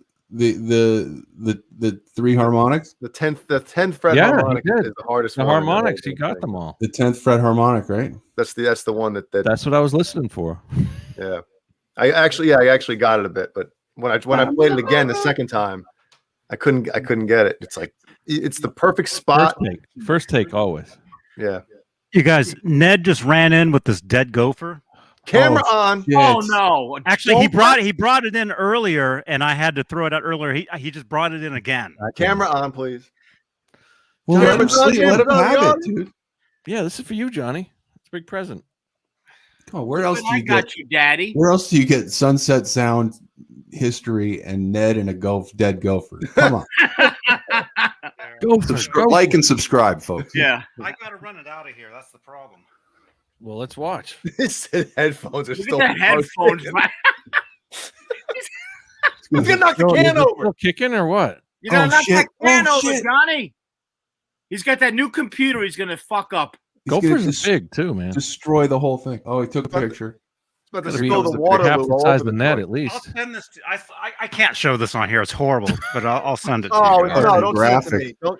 Don't send it. Yeah, to don't me. send it. Just keep it. Yeah. I don't need Yeah, that. It's I'm all about right. to Yeah, go to you don't bed. have to send that, Johnny. If that thing's torn up, I love horror. To me, see the fucking Michael Horror. wants to see it. Send me the Horror. fucking carcass. He loves horror. Well, I'll show you. The horror. There's the. oh, Oh, dude. Oh shit! Oh no! Oh no! Where's he doing now? People are gonna have nightmares tonight. Oh. I'm gonna have nightmares. Oh, Oh. is that Ned or is that the? That's got to be Ned. It's Johnny- alive still. You just Ned. threw it out. Oh, What was, what was it? Oh, my Alive God. and kicking? I gotta get. No, it's dead. It's on the floor. I gotta grab Oh, it. oh my God! What was Ned doing that you Ned. ran back over there? He ran inside, and he was gonna grab it.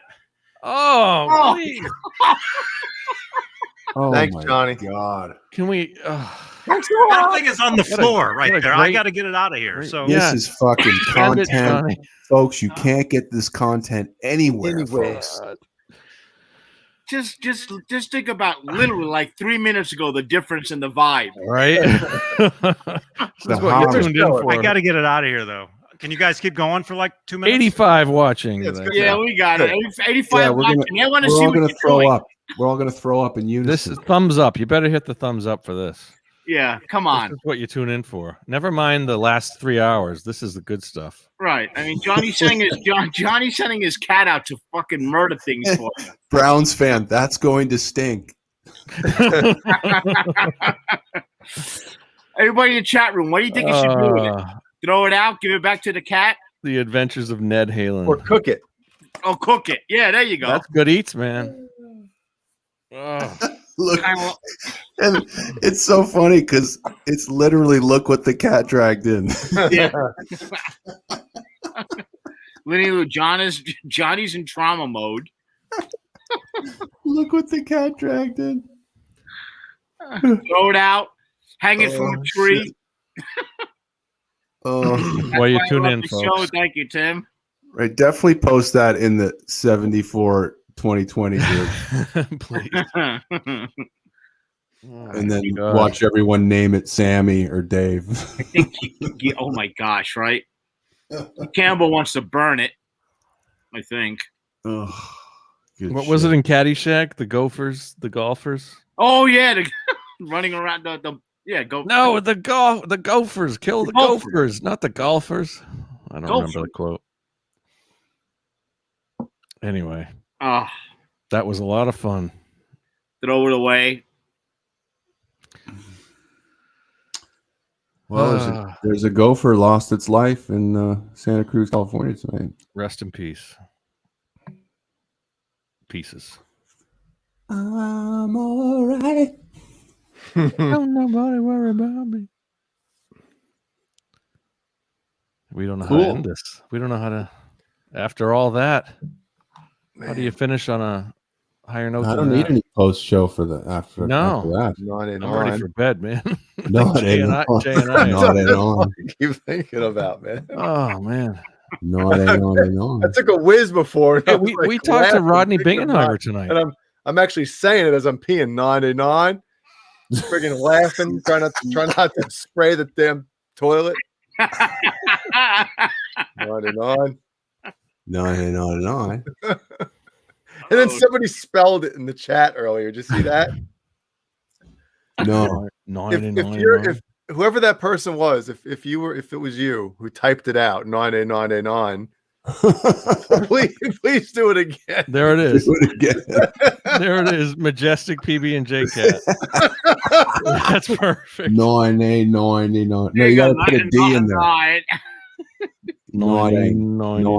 No D's. 9. 1999. 1999. Oh my God, Michael. Man. The horror. The horror. Oh, shit. That's so funny, man. Right? Rodney Bingenheimer on the show? That's right. I Fucking couldn't understand him very much, but we, he was there. Canner's parking lot? He's still on the show, though. Man. Everything okay there? All right. Facebook. Did you wash your hands? Yeah. He brought that thing earlier in tonight and left it on the Just let ground. And then I chucked it. I've got to chuck it, Howie's old chuck it. I tossed it out in the field, and then I went to go call him in. He ran right in with it, like 2 hours later. He's like, So Dad, now- what the So fuck, now, dude? what did you do with it now? How do you know he's not going to bring it back? I put it in the trash can. Oh, okay. So, Here comes the Oh, trash no, can. you son of a. Here it's comes the horrible. trash can. It's horrible. It's like he's not eating it. He's just like dragging it around everywhere. Just playing with it. Yeah, he's right here. Here he That's is. what they do. Oh, I think he wants you to admire his work. Yeah. That's it. Now he's gonna hop up and kiss you. Awesome, Ned. How big was it? Like half the size of Ned? It must have been like It was. yeah, it was this like half big. man. It was This that thing big. looked pretty damn big. Listen, If please. anybody wants to see it after, No, this, that's all right. I think we're good. All right. All right. Let's end it so we can talk for a minute. Please. 'Cause, Yeah. Okay. Please. Was I too harsh about the video? No, it's great. We'll Okay. tell you after the show, Caleb. Oh shit. Thank you so much, channel members. Love you all. Kisses, everybody. All of them. Kisses. Kisses. Everyone's awesome. Thanks, guys. Everything You guys- is awesome. So much You fun. guys are awesome. Join the Van Halen group, please. Yeah, let's get out of here. All right. Good night, everybody. Yeah. Not. Come back next week. Not. It sounds like Drew will be back here next Saturday. So come back. That'd be awesome. 50 Goodbye, Saturdays. all. All right. Good night. Second night.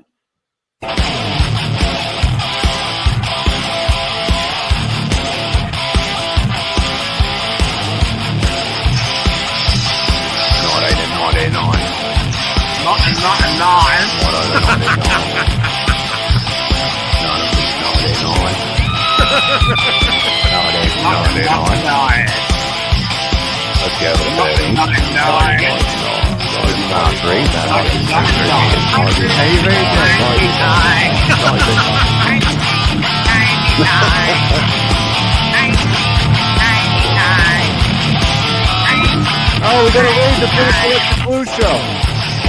Wait. You gotta rate them. Raid? Go over to the British Electric Blue. No, it ain't.